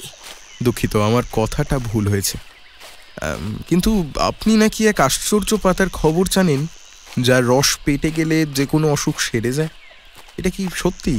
ঠিকই শুনেছেন, অমৃত পাতা। আমাদের জাতের লোকেরা ওই পাতাকে দেবতা মানে। দয়াল সর্দার গল্প করতে করতে বললেন, অমৃত পাতার ম্যাজিকের অন্তত একটা উদাহরণ উনি নাকি ছোটবেলায় দেখেছেন। লেপার্ডের আঁচড়ে ওনাদের গ্রামের একটা ছেলের পায়ে গ্যাংগ্রিন হয়ে যায়। তখন গ্যাংগ্রিনের মানে ছিল অবধারিত মৃত্যু। কিন্তু সেই সময় গাঁয়ের যিনি মোড়ল ছিলেন তিনি একাই বেরিয়ে পড়েন অমৃত পাতার খোঁজে। তারপর সেই অমৃত পাতা রোজ একটি করে চিবোনোর ফলে 7 দিনের মধ্যে ছেলেটার রোগ মুক্তি হয় এবং পায়ের বিষাক্ত ঘা একেবারে পরিষ্কার হয়ে যায়। দুটো জিনিস জানতে ইচ্ছে করছে, বলবো? বলুন। অমৃত পাতার খোঁজে মোড়ল একা গিয়েছিলেন কেন?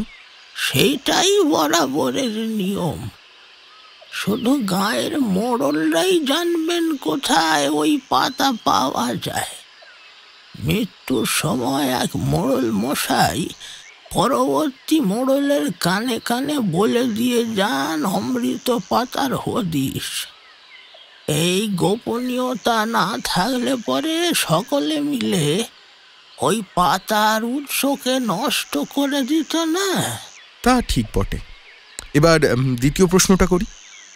আপনার 90 বছরের জীবনে মাত্র একবার কেন দেখেছেন ওই আশ্চর্য পাতার গুণ? আপনাদের মোড়ল মশাই যখন ইচ্ছে নিয়ে আসতে পারেন না ওই পাতা? সে কি, আপনি জানেন না? মিত্রবাবু আপনাকে বলেননি? কি বলবেন? অমৃত পাতা যে সব সময় পাওয়া যায় না, বছরের পর বছর অপেক্ষা করে থাকতে হয় তার জন্যে। সে যে কখন ফুটবে সে কথা কোনো মানুষই জানে না, মোড়লও না। না হলে আমি বা কেন 2 বছর ধরে এখানে অপেক্ষা করে বসে আছি বলুন দেখি? আচ্ছা, যখন ফুটবে তখন কেমন করে সেই গাছকে চিনবেন? কেমন করে বুঝবেন এত বড় জঙ্গলের মধ্যে কোথায় ফুটলো সেই অমৃত গাছের চারা? আমাদের গাঁয়ের মেয়েরা কত যুগ ধরে কে জানে ঘরের দেয়ালে অমৃত পাতার ছবি এঁকে রাখে। ওরা বিশ্বাস করে তাহলে ঘরে অসুখ বিসুখ ঢোকে না। শুধু দেয়ালেই নয়, তুলট কাগজের পটেও ওই অমৃত পাতার ছবি এঁকে ঠাকুরের আসনে রেখে দেয় ওরা। সেই রকম একটা পট সঙ্গে নিয়ে এসেছি, ছবি দেখে গাছের পাতা মিলিয়ে নেব বলে।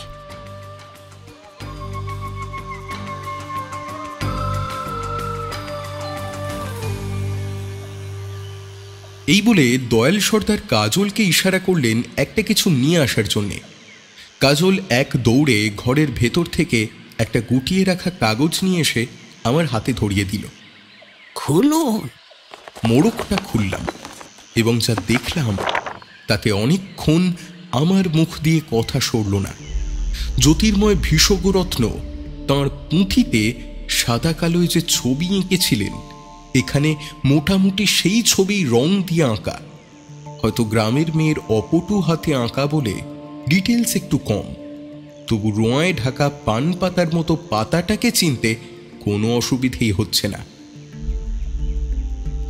পাতাটার ছবি দেখে আমি অবাক হইনি, অবাক হয়েছিলাম তার দুপাশের দুটো ছবি দেখে। একটা ঘাসের শীষ আর একটা টিয়া পাখি। ঘাসের রং কখনো ওরকম টকটকে লাল হয় না, আর ওরকম ময়ূরপন্থী রঙের টিয়া পাখিও রূপকথার বাইরে দেখা যায় না। বোঝাই যাচ্ছে গান শুনে যে মেয়েটা ছবি এঁকেছে তার আঁকার মধ্যে নিজের কল্পনার রং মিশে গিয়েছে অনেকটা। তবু অমৃত পাতার সঙ্গে ঘাসের শীষ আর টিয়া পাখির সম্পর্ক এই পটচিত্র থেকে আবার প্রমাণিত হলো। আমি ছবিটার দিক থেকে চোখ না সরিয়েই দয়াল সর্দারকে জিজ্ঞাসা করলাম, দয়ালজি, এই ছবি দুটোর মানে কি? এই ঘাসের শীষ আর টিয়া পাখি? দয়াল সর্দার নিজেও ঝুঁকে পড়ে ছবিটা ভালো করে দেখলেন, তারপর বললেন, ঠিক বলতে পারবো না বাবুজি। সব কিছুর কি আর মানে থাকে? আপনারা লক্ষ্মীর আলপনায় ধানের শীষ আঁকেন না? আমি তো জন্ম থেকে যখনই অমৃত পাতার ছবি দেখেছি তখনই তার দুপাশে অমন ওই ঘাসের শীষ আর টিয়া পাখির ছবি দেখেছি। টিয়া পাখিকে ওই পাতা দেবতার বাহন বলে অনেকে। টিয়া পাখি ওই পাতা দেবতাদের বাহন? কথাটা শোনার পর থেকেই কি যেন একটা মনে পড়ব করেও পড়ছিল না কিছুতেই। কিছুক্ষণ চেষ্টা করার পর হাল ছেড়ে দিয়ে পটচিত্রটা কাজলের হাতে ফিরিয়ে দিলাম।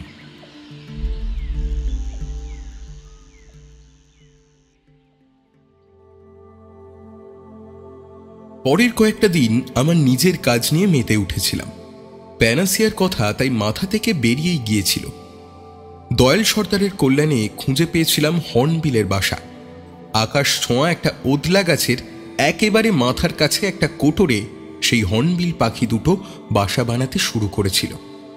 আমি জানতাম কোটরের ভেতর খড়কুটোর বিছানা বানানো শেষ হলেই মা পাখিটা ওই বাসায় ঢুকে পড়বে। তারপর নিজের বিষ্ঠা দিয়ে কোটরের মুখে তুলে দেবে একটা শক্তপোক্ত দেওয়াল। সেই দেওয়ালের গায়ে থাকবে ছোট্ট একটা ফুটো। পরের 2 মাস ওই বন্ধ কোটরে বসে মা পাখি ডিমে তা দেবে, আর বাবা পাখি ওই ছোট ফুটোটার মধ্যে দিয়ে বাইরে থেকে মা পাখির ঠোঁটে খাবার তুলে দিয়ে তাকে বাঁচিয়ে রাখবে। 2 মাস বাদে ডিম ফুটে ছানা বেরোবে। তখন মা পাখি দেওয়াল ভেঙে বাইরে বেরিয়ে আসবে। তারপর মা পাখি আর বাবা পাখি দুজনে মিলে বাচ্চাদের জন্য নিয়ে আসবে খাবার। এই রকমই চলবে যতক্ষণ বাচ্চাগুলো বড় হয়ে উড়তে না শেখে। এই পুরো ঘটনাটা ভিডিওতে তুলে রাখবার জন্যে কাজলের সাহায্য নিয়ে আমাকে কাছাকাছি একটা গাছের ওপর মাচা বানাতে হলো, আর সেই মাচার ওপর বেশ শক্তপোক্ত লুকোনো একটা ঘর। ভোরবেলায় ব্যাগে কিছু শুকনো খাবার, জলের বোতল আর ক্যামেরা নিয়ে ওই মাচা ঘরে গিয়ে ঢুকে পড়তাম। নামতাম বিকেলবেলায়। পাখি দুটো কোটরের পাশে একটা ডালে যখন সব কাজ শেষ করে ডানা মুড়ে বসত তখন। পাখি দুটো আমাকে দেখতে পেত না, কিন্তু আমি দিব্যি ওদের বাসা বানানোর প্রত্যেকটা স্টেজের ছবি তুলে যাচ্ছিলাম। এর মধ্যেই একদিন একটা কাণ্ড হলো।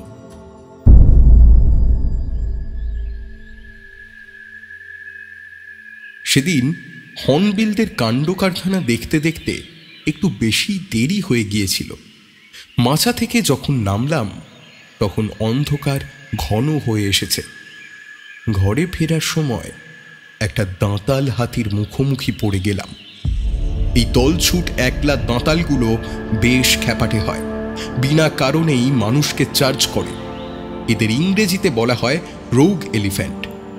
পায়ে চলা সরু রাস্তার একটা বাঁক ঘুরতেই একদম ওটার মুখোমুখি পড়ে গেলাম। আতঙ্কিত হয়ে দেখলাম হাতিটার কান দুটো মাথার পেছনে লেপ্টে গিয়েছে, সুর গুটিয়ে নিয়েছে দাঁতের নিচে।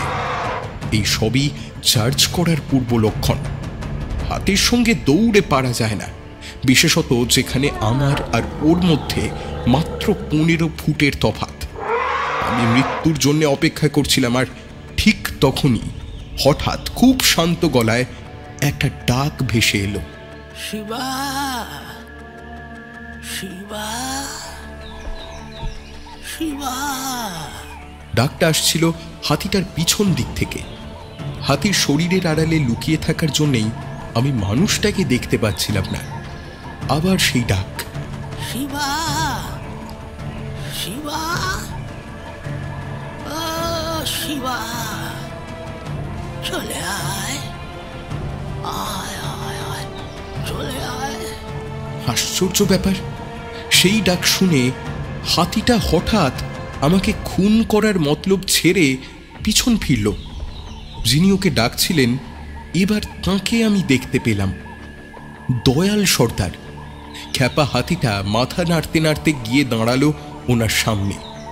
উনি কি বললেন জানি না, শেষ একবার একটা হুঙ্কারে আমার বুক কাঁপিয়ে দিয়ে সেই খ্যাপা হাতি হুড়মুড় করে রাস্তার ধারে বনের মধ্যে ঢুকে গেল।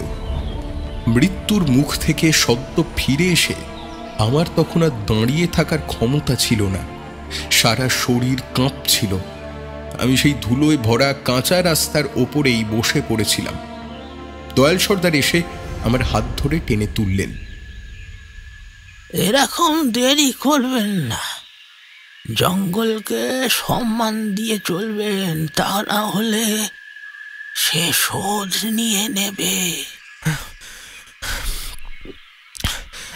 বুনো হাতিও আপনার কথা শোনে? কিভাবে? সব হাতি শোনে না, এ তো পাড়ার মস্তান, এইখানেই থাকে, তাই আমাকে চেনে আর আমার কথা শোনে।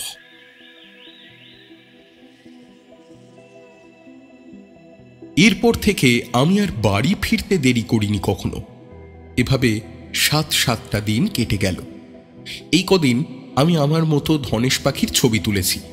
দয়াল সর্দার আর ডক্টর সব্যসাচী মিত্রও নিজেদের মতন করে প্যানাসিয়া কিংবা অমৃত পাতা খুঁজে বেরিয়েছেন।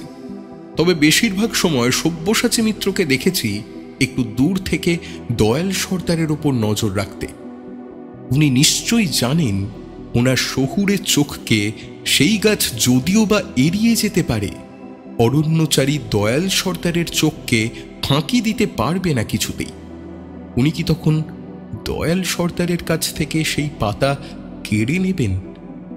কিছুই অসম্ভব নয়। পরশু রাতে এই খাওয়া দাওয়ার পর যখন আমি আর ডক্টর মিত্র বারান্দায় বসেছিলাম, তখন ওকে প্রশ্ন করেছিলাম, সত্যিকারের যদি এই রকম কোনো প্যানাসিয়া খুঁজে পাওয়া যায় তাহলে উনি কি করবেন। সঙ্গে সঙ্গে তিনি উত্তর দিয়েছিলেন, লাল হয়ে যাব। কথাটা আমার কানে ভীষণ খারাপ শুনিয়েছিল। একজন বিজ্ঞানীর মনে পয়সার কথাটাই কি প্রথম আসবে?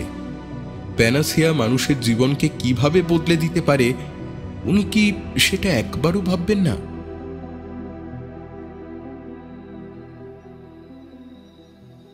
ডক্টর মিত্র গতকাল রাতে আমাকে বললেন, নীল, পরশু এশিয়াটিক সোসাইটিতে আমাকে একটা সেমিনার অ্যাটেন্ড করতে হবে। তাছাড়া আমার আন্ডারে যে কজন স্টুডেন্ট পিএইচডি করছে তাদেরও পড়াশুনো একটু দেখিয়ে দিয়ে আসতে হবে। আমি তাই আগামীকাল 1 সপ্তাহের জন্য কলকাতা ফিরে যাচ্ছি। আমিও কি তাহলে? আরে আমি কি তোমাকে ঘর ছাড়তে বলেছি নাকি? তুমি যেমন আছো থাকো, চাল ডাল মশলাপাতি যা আছে এখনো 10 দিন হেসে খেলে চলে যাবে। আর আমি যখন ফিরব তখন তো আবার স্টোর কিনে নিয়েই ফিরব। ওইসব বই আনবার জন্য আমার সঙ্গে 2টো ছেলেও থাকবে, কোনো চিন্তা নেই। তুমি থাকলে বরং আমার সুবিধেই হবে। এর আগে যতবার এইভাবে দিঘলবাড়ি ছেড়ে গিয়েছি ততবারই মনে খুব টেনশন নিয়ে গিয়েছি, সারাক্ষণ চিন্তায় থাকতাম। দয়াল সর্দার প্যানাশিয়া নিয়ে চম্পট দেবে না তো? এবার আমি নিশ্চিন্তে যেতে পারবো, কারণ তুমি রইলে। একটু বুড়োর ওপরে নজর রেখো, বুঝলে? এমনিতে তো লোকটা খুব সরল, কিছু খুঁজে পেলে তোমাকে নিশ্চয়ই বলবে। তুমি লোকেশনটা একটু মনে রাখবে, যাতে আমি ফিরলে আমাকে দেখিয়ে দিতে পারো। তারপর যা করতে হবে আমি বুঝে নেব। এই শেষ কথাটা বলবার সময় ডক্টর সব্যসাচী মিত্রের সৌম্য মুখটা হঠাৎই কেমন যেন ভেঙে চুরে শয়তানের মতো হয়ে গেল। নাকি আমারই চোখের ভুল, কি জানি।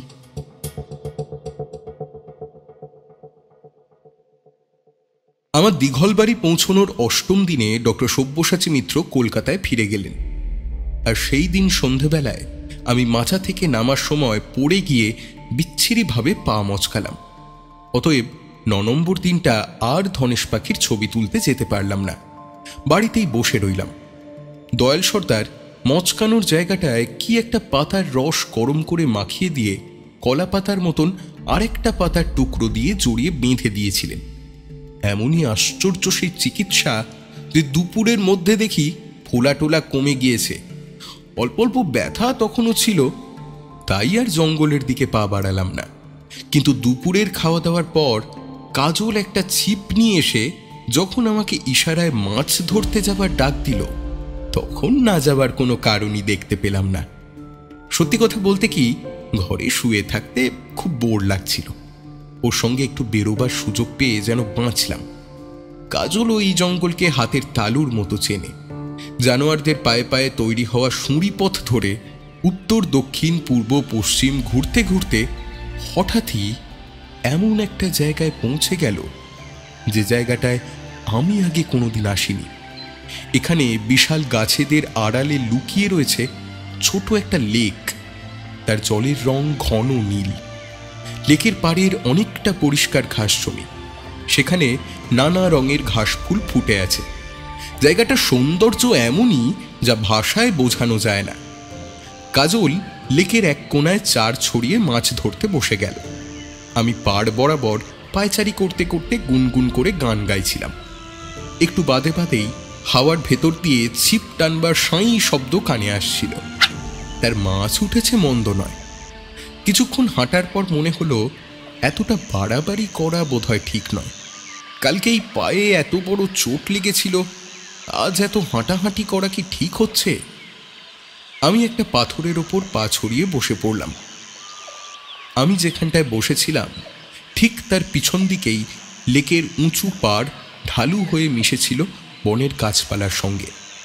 আমি সাবধানতা হিসেবেই একবার ঘাড় ঘুরিয়ে দেখে নিতে গেলাম যে ওই জঙ্গল লাগোয়া জায়গাটায় কোনো সাপ খোপ আছে কিনা।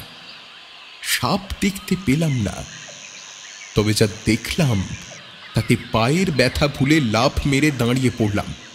দেখলাম একরকম ঘাসে পুরো জমিটা ঢাকা পড়ে গেছে। সেই ঘাসের মাথায় লম্বা লম্বা শীষ, শীষের গায়ে ছোট ছোট বীজের দানা, আর পাতা, শীষ, বীজ সব কিছুরই রং লাল, আলতার মতন টকটকে লাল। আমি অবাক হয়ে দেখছিলাম সেই ঘাস দিয়ে বোনা প্রকৃতির লাল কার্পেট। একেবারে কপাল জোরেই এখানে পৌঁছে গিয়েছি, না হলে লেকের উঁচু পাড় আর জঙ্গলের মাঝখানে ওই একফালি জমিটার অবস্থান এমনই যে 10 হাত দূর থেকেও দেখতে পাওয়া অসম্ভব। কিন্তু সে তো মানুষদের কথা, আর যাদের দেখার তারা ঠিকই দেখেছে। পুরো জমিটা জুড়ে যেন পশু পাখি আর পতঙ্গদের মেলা বসেছে। দুটো হরিণ এমনই মন দিয়ে ওই লাল ঘাস খেয়ে যাচ্ছে যে এত কাছে আমি এসে দাঁড়িয়েছি সেদিকে খেয়ালই নেই। ব্রাউন স্কুইরেলের দল ঘাসের শীষগুলোর ওপরে চড়ে দানা খাচ্ছে। অজস্র মুনিয়া পাখি ওই একই কাজে ব্যস্ত। আর ভোমরার মতন নানা রকমের পোকার তো শেষ নেই। আমি একবার লেকের অন্য পাড়ের দিকে তাকালাম। দেখি কাজলের সমস্ত মনোযোগ এখন ছিপের ফাতনার দিকে, আর কিছুই ও দেখছে না। আমি পায়ে পায়ে ঘাস জমিটার পাশে গিয়ে দাঁড়ালাম। তারপর সাবধানে একটা শীষের গা থেকে কয়েকটা বীজ ছাড়িয়ে এনে মুখে পুড়ে দাঁতের আলতো চাপ দিলাম। সঙ্গে সঙ্গেই মিষ্টি রসে আমার মুখ ভরে গেল। কোনো ঘাসের বীজ যে এমন সুস্বাদু আর সুগন্ধি হতে পারে তা আমার ধারণা ছিল না। আমি আবার পায়ে পায়ে উঠে এলাম লেকের ধারে। তারপর একটা চক্কর দিয়ে কাজলের পেছনে গিয়ে দাঁড়ালাম। তারপর বাকি সময়টা কাজলের মাছ ধরা দেখেই কাটিয়ে দিলাম। সন্ধ্যের আগেই কাজল ছিপটিপ গুটিয়ে উঠে পড়ল, ইশারায় ফেরার কথা বলল। এখানে আসার সময় কিছুই খেয়াল করে দেখিনি। কাজলের পেছন পেছন অন্ধের মতো চলে এসেছিলাম। ফেরার সময় কিন্তু কোথায় কখন কোন দিকে বাঁক নিচ্ছি সে সব মুখস্থ করতে করতে ফিরলাম। এরপর থেকে আমি একাই ওই লেকে পৌঁছতে পারবো, পৌঁছতে আমাকে হবেই। কিন্তু আমি কিছুতেই বুঝতে পারছিলাম না ওই লাল ঘাসের সঙ্গে অমৃত পাতার সম্পর্ক কি।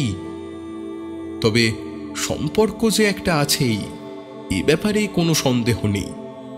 ঠিক করলাম ওই লাল ঘাসের বনের দিকে যতটা পারি নজর রাখব।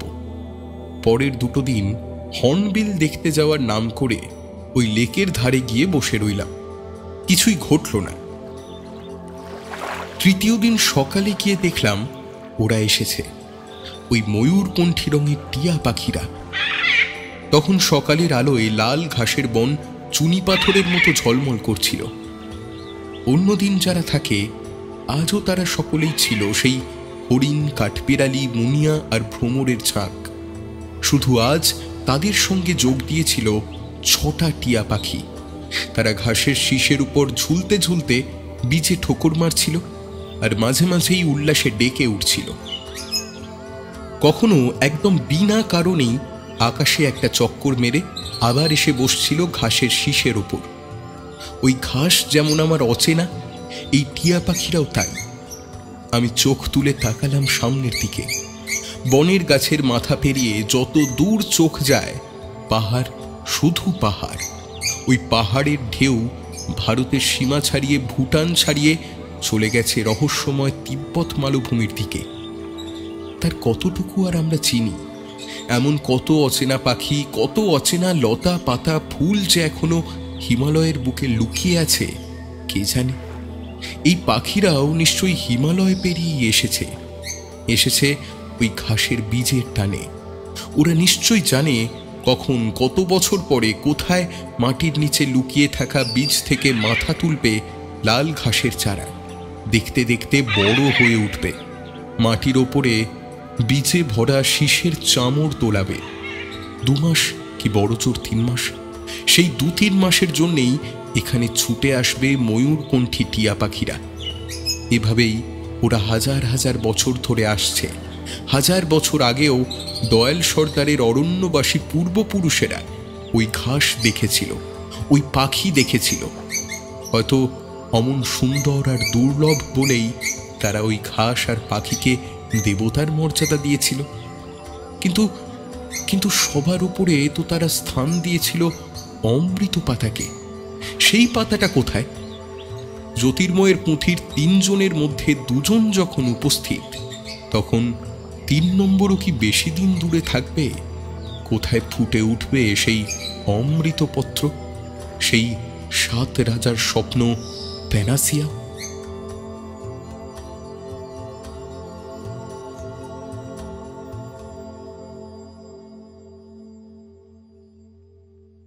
সারাদিন ধরে সেই 6টা পাখিকে ওয়াচ করলাম। 6টা পাখি মানে 3টে পেয়ার। একটা পুরুষ পাখি আর একটা স্ত্রী পাখিকে নিয়ে একটা পেয়ার। পুরুষ পাখিগুলোর গলার কাছে একটা হলুদ ছোপ আছে, মেয়ে পাখিগুলোর নেই। তাই দেখেই ওদের আলাদা করতে পারছিলাম। আমি ভাবছিলাম হয়তো পাহাড় পেরিয়ে অমন ময়ূরকণ্ঠী টিয়ার আরও ঝাঁক এখানে এই ঘাস বনে এসে নামবে। কিন্তু না, পরের 2 দিনে আর একটাও অমন পাখি এলো না। পরিযায়ী পাখিদের স্বভাব, তারা একই সঙ্গে একই দিকে যাত্রা করে। এই যে আর কোনো ময়ূরকণ্ঠী টিয়া এলো না, এর একটাই মানে দাঁড়ায় অমন টিয়া আর নেই। সারা পৃথিবীতে মাত্র 6টা পাখি। আমি কি তাহলে সম্পূর্ণ হারিয়ে যাবার আগে একটা প্রজাতির শেষ কয়েকটা পাখিকে দেখছি? এককালে নিশ্চয়ই ওরা সংখ্যায় অনেক ছিল, না হলে দয়াল সর্দারের জাতের লোকেরা ওদের বছরের পর বছর ধরে দেখেছিল কেমন করে। কিন্তু আজ ওরা হারিয়ে যাচ্ছে কেন? সে কি লাল ঘাস হারিয়ে যাচ্ছে বলে? তাই হবে হয়তো। পরিবেশ বদলাচ্ছে, বাড়ছে বাতাসের তাপমাত্রা, গলে যাচ্ছে গ্লেসিয়ার, আর তার সঙ্গেই প্রতিদিন কত ঘাস, কত লতা, কত অর্কিড, প্রজাপতি মুছে যাচ্ছে প্রকৃতির কোল থেকে। হয়তো লাল ঘাসও সেই রকম এক লাজুক প্রজাতি, যে বদলে যাওয়া পৃথিবীর সঙ্গে নিজেকে মানিয়ে নিতে পারেনি। কমতে কমতে, পিছু হটতে হটতে এখন এসে ঠেকেছে এই লেকের ধারে এক টুকরো জমিতে। আর সেই এক টুকরো জমিতেই এখন মনের আনন্দে উড়ে বেড়াচ্ছে 6টা ময়ূরকণ্ঠী টিয়া।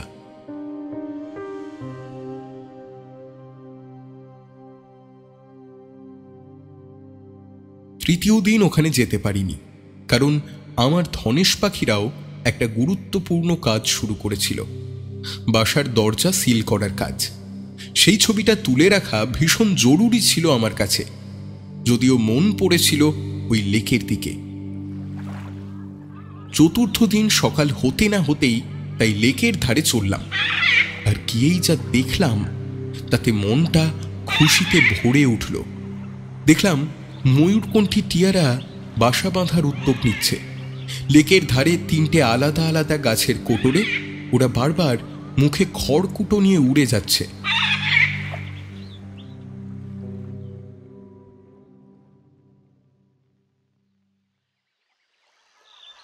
পরদিন আমি, কাজল আর দয়াল সর্দারকে সঙ্গে নিয়ে গেলাম লেকের ধারে। দেখলাম লাল ঘাসের জঙ্গল আর ময়ূরকণ্ঠী টিয়াদের বাসা বাঁধার উদ্যোগ। দয়াল সর্দার আনন্দে আমাকে জড়িয়ে ধরে বারবার আমাকে আশীর্বাদ করতে শুরু করলেন। ওনার বিশ্বাস, এত দূর যখন সত্যি হয়েছে তখন অমৃত পাতাও আমাদের কাছে ধরা দেবে। কিন্তু কিভাবে যে ধরা দেবে তা উনি জানেন না। এত কিছু সত্ত্বেও একটা অস্বস্তি কিছুতেই আমার মনকে ছেড়ে যাচ্ছিল না। কি যেন একটা জানা জিনিস ভুলে যাচ্ছি। এই যে হঠাৎ করেই একটা জায়গায় একটা মরশুমি ঘাসের মাথা চারা দেওয়া, তার সঙ্গে নেমে আসা টিয়ার ঝাঁক, কোথায় যেন এমন কিছু পড়েছিলাম, নাকি কারোর মুখে শুনেছিলাম এমন গল্প। ঠিক করলাম একবার শুভঙ্কর তাকে ফোন করব। শুভঙ্কর বসু একজন নামকরা অর্নিথোলজিস্ট, মানে পক্ষী বিজ্ঞানী। এখন বোম্বের ন্যাচারাল হিস্ট্রি সোসাইটিতে গবেষণা করছেন। উনি আসলে কিন্তু আমাদের বরানগরেরই মানুষ। শুভঙ্করদা যতদিন কলকাতায় ছিলেন প্রায়ই ওনার বাড়িতে চলে যেতাম। উল্টে পাল্টে দেখতাম পাখির ওপর অজস্র বই আর ম্যাগাজিন। উনি আমাকে গল্পের ছলে পাখিদের অ আ ক খ শিখিয়েছিলেন। সেজন্যই পরদিন আর কোথাও না গিয়ে চড়াই বেয়ে পাহাড়ের ওপর উঠতে শুরু করলাম, হাতে খোলা মোবাইল। আন্দাজ 500 ফিট উঠে যাওয়ার পর একটা জায়গায় হঠাৎ বেশ পরিষ্কার টাওয়ার পেলাম। ওখানে চারিদিকের গাছপালা বেশ হালকা, পাহাড়ের দেওয়ালও দূরে সরে গিয়েছিল। হয়তো সেই জন্যই সিগন্যাল আসছিল। ভাগ্য ভালো, এক চান্সেই শুভঙ্করদাকেও পেয়ে গেলাম। আরে শুভঙ্করদা, কেমন আছো তুমি? কি খবর বলো? হ্যাঁ রে নীল, খবর কি? কোথায় আছিস এখন? হ্যাঁ, এখন আছি এই দিঘলবাড়ি বলে একটা জায়গায়, জানো। ধনেশ পাখির ছবি তুলতে এসেছিলাম এখানে। তো এইখানে একটা ব্যাপার হচ্ছে, যেটার কারণে তোমাকে ফোন করা আর কি। আচ্ছা, একটা জায়গায় হঠাৎ এক রকমের ঘাস জন্মাচ্ছে, আর তার দানা খাওয়ার জন্যে বহু দূর থেকে ছুটে আসছে পাখির ঝাঁক। এই রকম একটা ঘটনা তুমি কি আমাকে বলেছিলে? আরে তুই তো দেখছিস স্প্লেন্ডিড প্যারাকিটের মতো কথা বলছিস। সাউথ অস্ট্রেলিয়ান পাখি, দারুণ কালারফুল। ময়ূরকণ্ঠী রং কি পাখিটার? ধুস, ওরকম রঙের কোনো টিয়া আছে বলে তো জানি না। তবে তুই যেরকম বলছিস, ওই স্প্লেন্ডিড প্যারাকিটরা ঠিক ওই রকমই করে।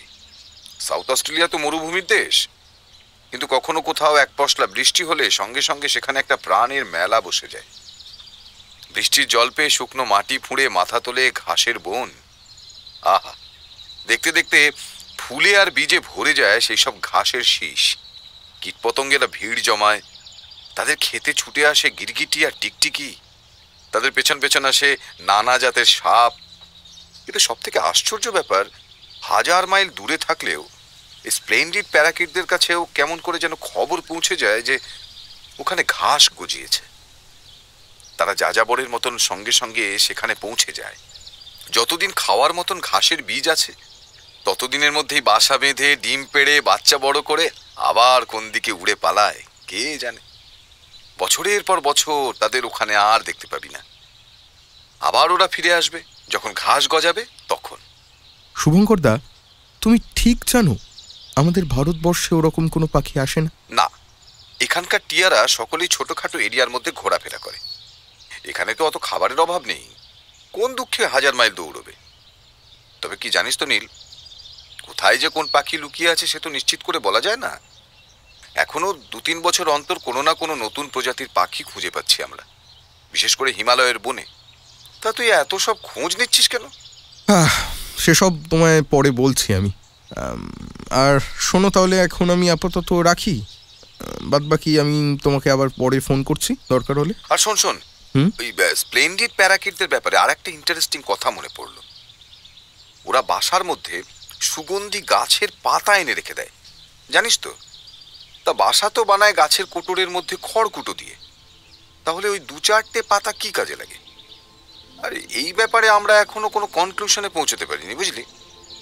ওরা কি বাসার দুর্গন্ধ দূর করার জন্য পাতাগুলোকে নিয়ে আসে? কি জানি। শুভঙ্করদার এই শেষ কথাগুলো শুনতে শুনতে আমার চোখের সামনে থেকে হঠাৎ একটা কালো পর্দা সরে গেল। জ্যোতির্ময়ের পুঁথি, দয়াল সর্দারের পটচিত্র, শুকনো পাতা, ঘাসের শীষ, টিয়া, যে সুতোটা দিয়ে এরা একসঙ্গে বাঁধা, সেই সুতোটা আমি হাতের মুঠোয় ধরে ফেললাম। ওরা বাসার মধ্যে সুগন্ধি গাছের পাতা এনে রেখে দেয়, তা বাসা তো বানায় গাছের কোটরের মধ্যে খড়কুটো দিয়ে, তাহলে ওই 2-4টে পাতা কি কাজে লাগে?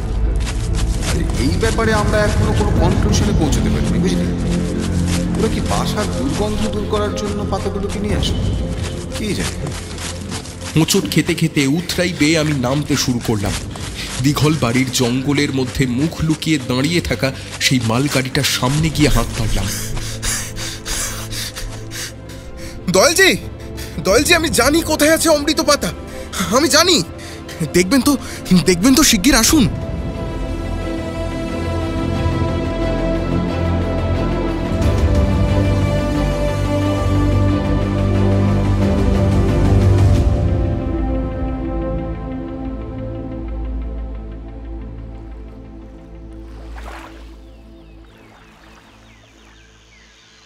এই নিয়ে বোধহয় 10 বার দয়াল সর্দার আমার ক্যামেরার ভিউ ফাইন্ডারে চোখ লাগালেন। আমরা এখন বসে আছি ওই ময়ূরকণ্ঠী টিয়াদের বাসা গাছের যতটা কাছাকাছি সম্ভব একটা জায়গায়। আমার ক্যামেরায় টেলিলেন্স ফিট করা আছে। ওদের বাসা বানানোর কাজ এখন প্রায় শেষ। এখন ওরা যা করছে সেই কাজটা স্প্লেন্ডিড প্যারাকিটও করে থাকে। অনেক দূরের কোনো গোপন বন থেকে 1-2 সবুজ পাতা ঠোঁটে করে বয়ে এনে বাসার ভেতর ঢুকে যাচ্ছে। পাতাটাকে বাসার মধ্যেই রেখে দিয়ে বেরিয়ে আসছে, আবার উড়ে গিয়ে নিয়ে আসছে আরও একটা পাতা। 3টে বাসাতেই চলছে একই কর্মকাণ্ড। দয়াল সর্দার ভিউ ফাইন্ডার থেকে চোখ না সরিয়ে একটা দীর্ঘ নিঃশ্বাস ফেলে বললেন,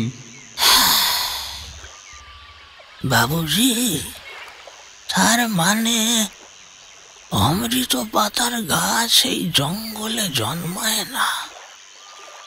কোথায় জন্মায় তাও আমরা কেউ কোনোদিন জানতে পারবো না। ঠিকই বলেছেন দয়ালজি, সেই জন্যই আপনার পূর্বপুরুষেরা গাছের ছবি আঁকতে পারেননি, শুধু এঁকেছিলেন পাতার ছবি। আরেকজন পারেননি, তার নাম জ্যোতির্ময় ভীষ্মরত্ন। 150 বছর আগে তিনি বোধহয় এই আমরা যেখানে বসে আছি সেইখানে বসেই দেখেছিলেন লাল ঘাস, ময়ূরকণ্ঠী টিয়া আর তাদের ঠোঁটে ধরে রাখা অমৃত পাতা। নিশ্চয়ই আপনার পূর্বপুরুষদের মধ্যেই কেউ তাঁকে এই সব কিছুর হদিশ দিয়েছিলেন। দয়াল সর্দার বিস্মিত কৌতূহলী চোখে আমার দিকে তাকিয়ে থাকলেন। হ্যাঁ দয়ালজি, সেই খাতার কপি ডক্টর মিত্রের কাছে রয়েছে। সেখানে ঠিক আপনাদের পটচিত্রের মতন টিয়া পাখি, ঘাস আর শুকনো পাতার ছবি রয়েছে। কিন্তু উনি তো আমাকে কোনোদিন বলেননি ওই খাতার কথাটা। কেন এরকম করলেন? দয়ালজি, আমরা শহরের লোকেরা মাঝে মাঝে এরকম সব কাজ করি। যাক, উনি আর ভাববেন না। আচ্ছা, ওই যে জ্যোতির্ময় ভীষকরত্নের কথা বলছিলাম, উনি শুকনো পাতার ছবি কেন এঁকেছিলেন বলতে পারবেন? তাজা পাতার ছবি আঁকেননি কেন? তার কারণ উনি মহৎ লোক ছিলেন, জ্ঞানী লোক ছিলেন। মানে? যতদিন পাখিরা বাসায় ছিল ততদিন উনি সেই বাসায় হাত দেননি। মানুষের হাতের ছোঁয়া লাগলে পাখি সেই বাসা ছেড়ে চলে যায়, জানেন তো? তখন ডিম নষ্ট হয়, বাচ্চা নষ্ট হয়।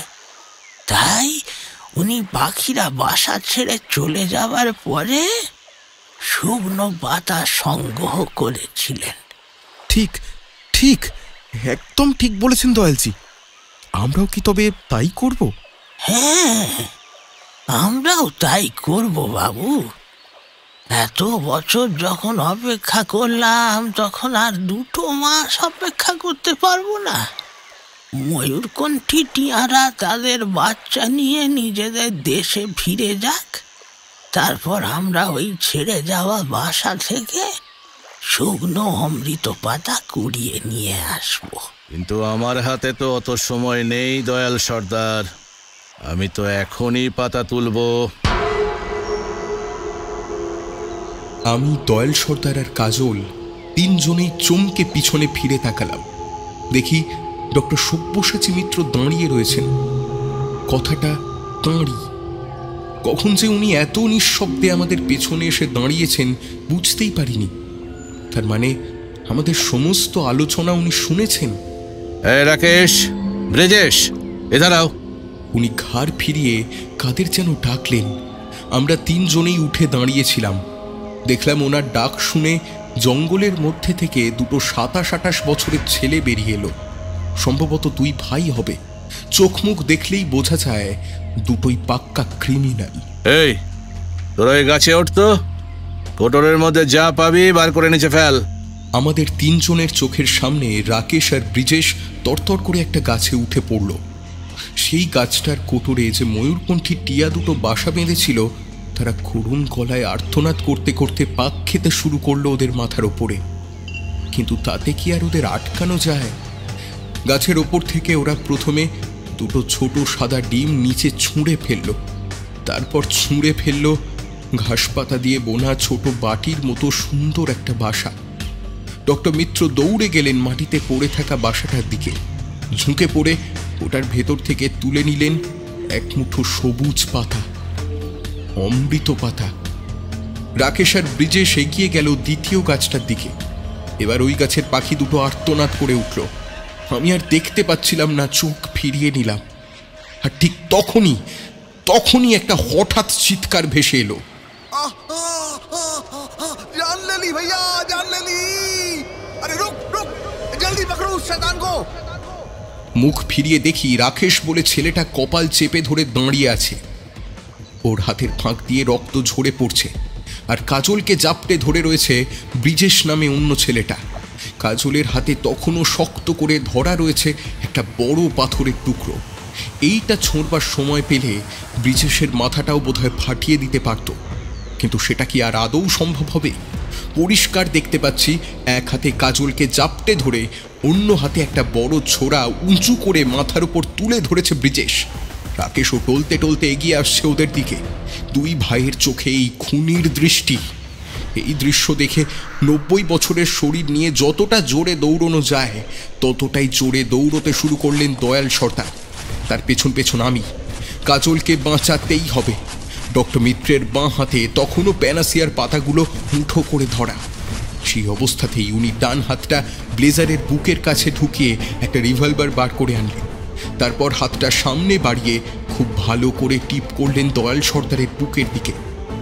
পরিষ্কার বুঝতে পারলাম ভয় দেখাতে চাইছেন না, উনি খুন করতে চাইছেন দয়াল সর্দারকে, যাতে অমৃত পাতার হদিশ গোপন থাকে। ডক্টর মিত্রের জন্যই আমরা কাজলের কাছে পৌঁছতে পারলাম না। কাজল যন্ত্রণায় কাতরাতে লাগলো।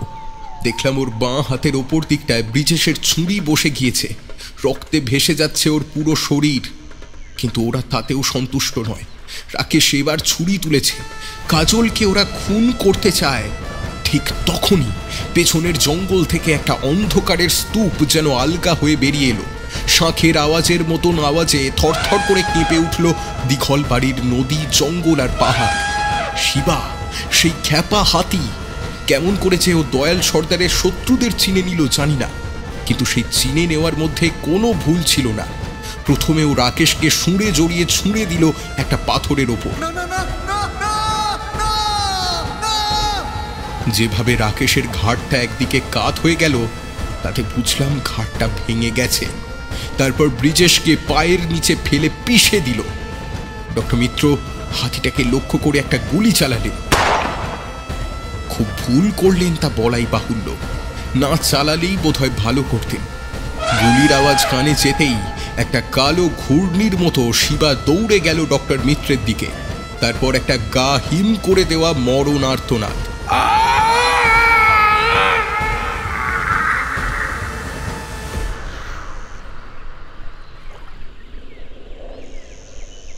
পরক্ষণেই চারিদিক অদ্ভুত শান্ত হয়ে গেল, এতটাই শান্ত যে লাল ঘাসের বন থেকে ভেসে আসা ভ্রমরের গুনগুনানিও স্পষ্ট শুনতে পাচ্ছিলাম।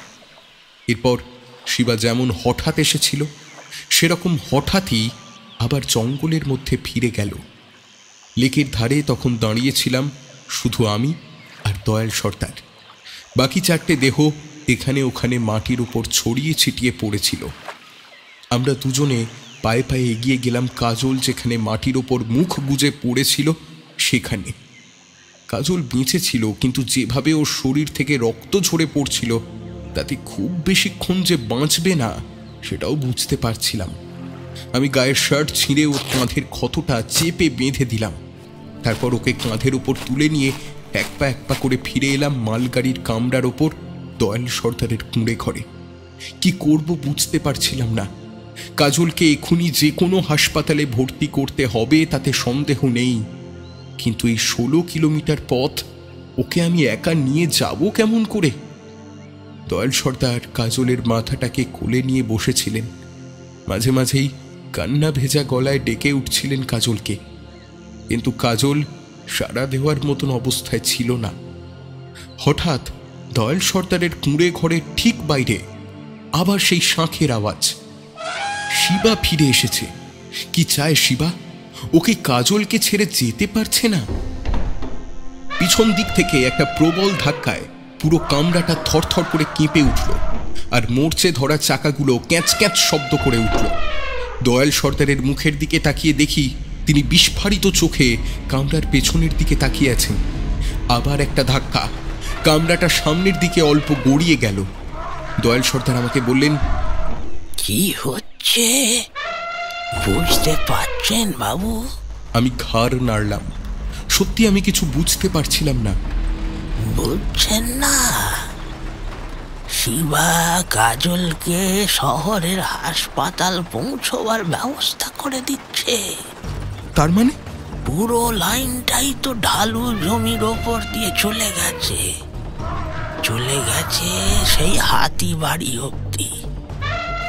একবার যদি চাকার জ্যাম ছাড়িয়ে গাড়িটাকে ঠেলে দেওয়া যায় তো পুরো রাস্তাটাই গড়গড় করে চলে যাবে। আমাদের মাথায় যেটা আসেনি সেইটা ওই বুনো জন্তুটার মাথায় এসেছে। ও মাথা দিয়ে ঠেলে গাড়িটাকে লাইনের উপরে গড়িয়ে দিচ্ছে। কিন্তু থামবো কেমন করে দয়ালজি? সে চিন্তা নেই, এই কামরায় এয়ার ব্রেক লাগানো আছে। আমি যখন ঘর বানিয়েছিলাম তখনই দেখে নিয়েছি। ওই চাকাটা একটু বাঁদিকে ঘোরান। আমি দয়াল সর্দারের কথা মতো কামরার সামনের দেওয়ালে লাগানো লোহার চাকাটাকে একটু বাঁদিকে ঘোরাতেই গাড়িটার স্পিড কমতে শুরু করলো। এইবার ডান দিকে ঘোরান। ব্রেক ছেড়ে দিলেই ঢাল বেয়ে গাড়ি নামতে শুরু করবে। কোনো চিন্তা নেই বাবু, কোনো চিন্তা নেই। আর জানালা দিয়ে বাইরে তাকিয়ে দেখলাম দিঘল বাড়ির বনস্পতিরা ধীরে ধীরে পিছনের দিকে সরে যাচ্ছে। বুঝতে পারছিলাম এই স্পিডেও যদি যাই তাহলে 1 ঘন্টার মধ্যে হাতি বাড়ি পৌঁছে যাব। আর একটু পরেই আমার মোবাইলের সিগন্যাল ফিরে পেলাম। মানিককে ফোন করে আমাদের সব কথা বললাম। ও জানালো হাতিবাড়িতে অ্যাম্বুলেন্স নিয়ে অপেক্ষা করবে। একটু বাদেই দুপাশের বন হালকা হয়ে এলো। ঠিক তখনই অনেক দূর থেকে শেষবারের মতো ভেসে এলো হাতির চিৎকার। যেন শিবা কাজলকে ডেকে বলল, ভালো হয়ে ফিরে এসো।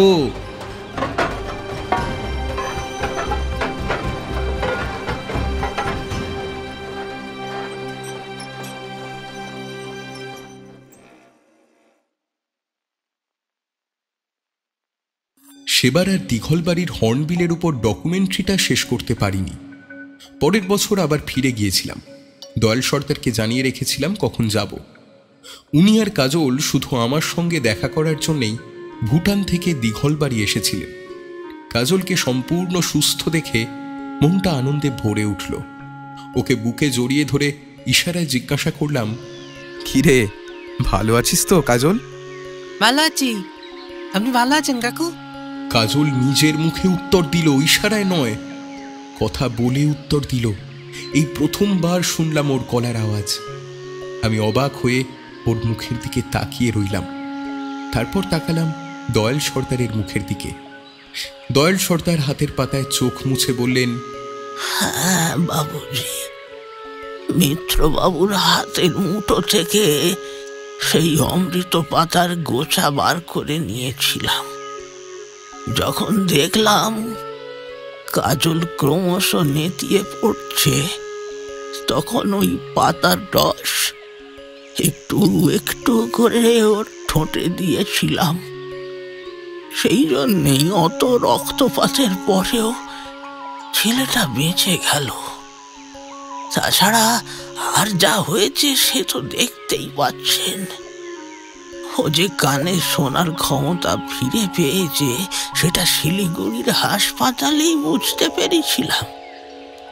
কানে শুনতে পাচ্ছে বলেই গত 1 বছর ধরে একটু একটু করে কথা বলতেও শিখে নিয়েছে। আমরা 3 জন সেই দিন সেই লেকের ধারে গিয়েছিলাম। দেখলাম লাল ঘাস এবছরও গজিয়েছে, কিন্তু ময়ূরকণ্ঠী টিয়ারা আর ফেরেনি। ওরা আর ফিরবে না কাকু। যেখানে একবার বাসার ওপর হামলা হয়েছে, সেখানে কোনো পাখি আর দ্বিতীয়বার ফিরে আসে না।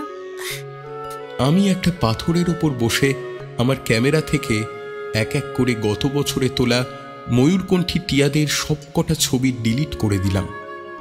অমৃত পাতার বাহনদের কথা ভুলে যাওয়াই ভালো, কিন্তু সত্যি কি কখনো পারবো ওদের ভুলতে?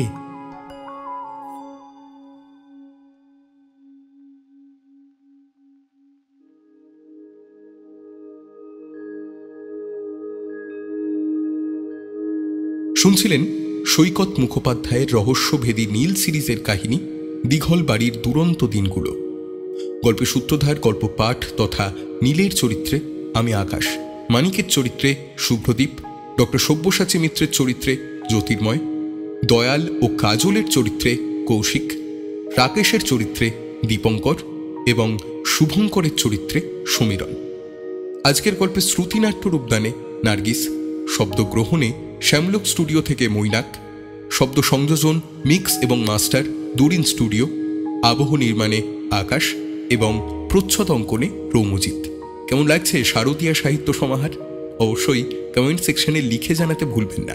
এছাড়া সাহিত্য সমাহারকে আপনারা চাইলে ফলো করতে পারেন ফেসবুক এবং ইনস্টাগ্রামে, লিঙ্ক দেওয়া রয়েছে আমাদের ডেসক্রিপশনে।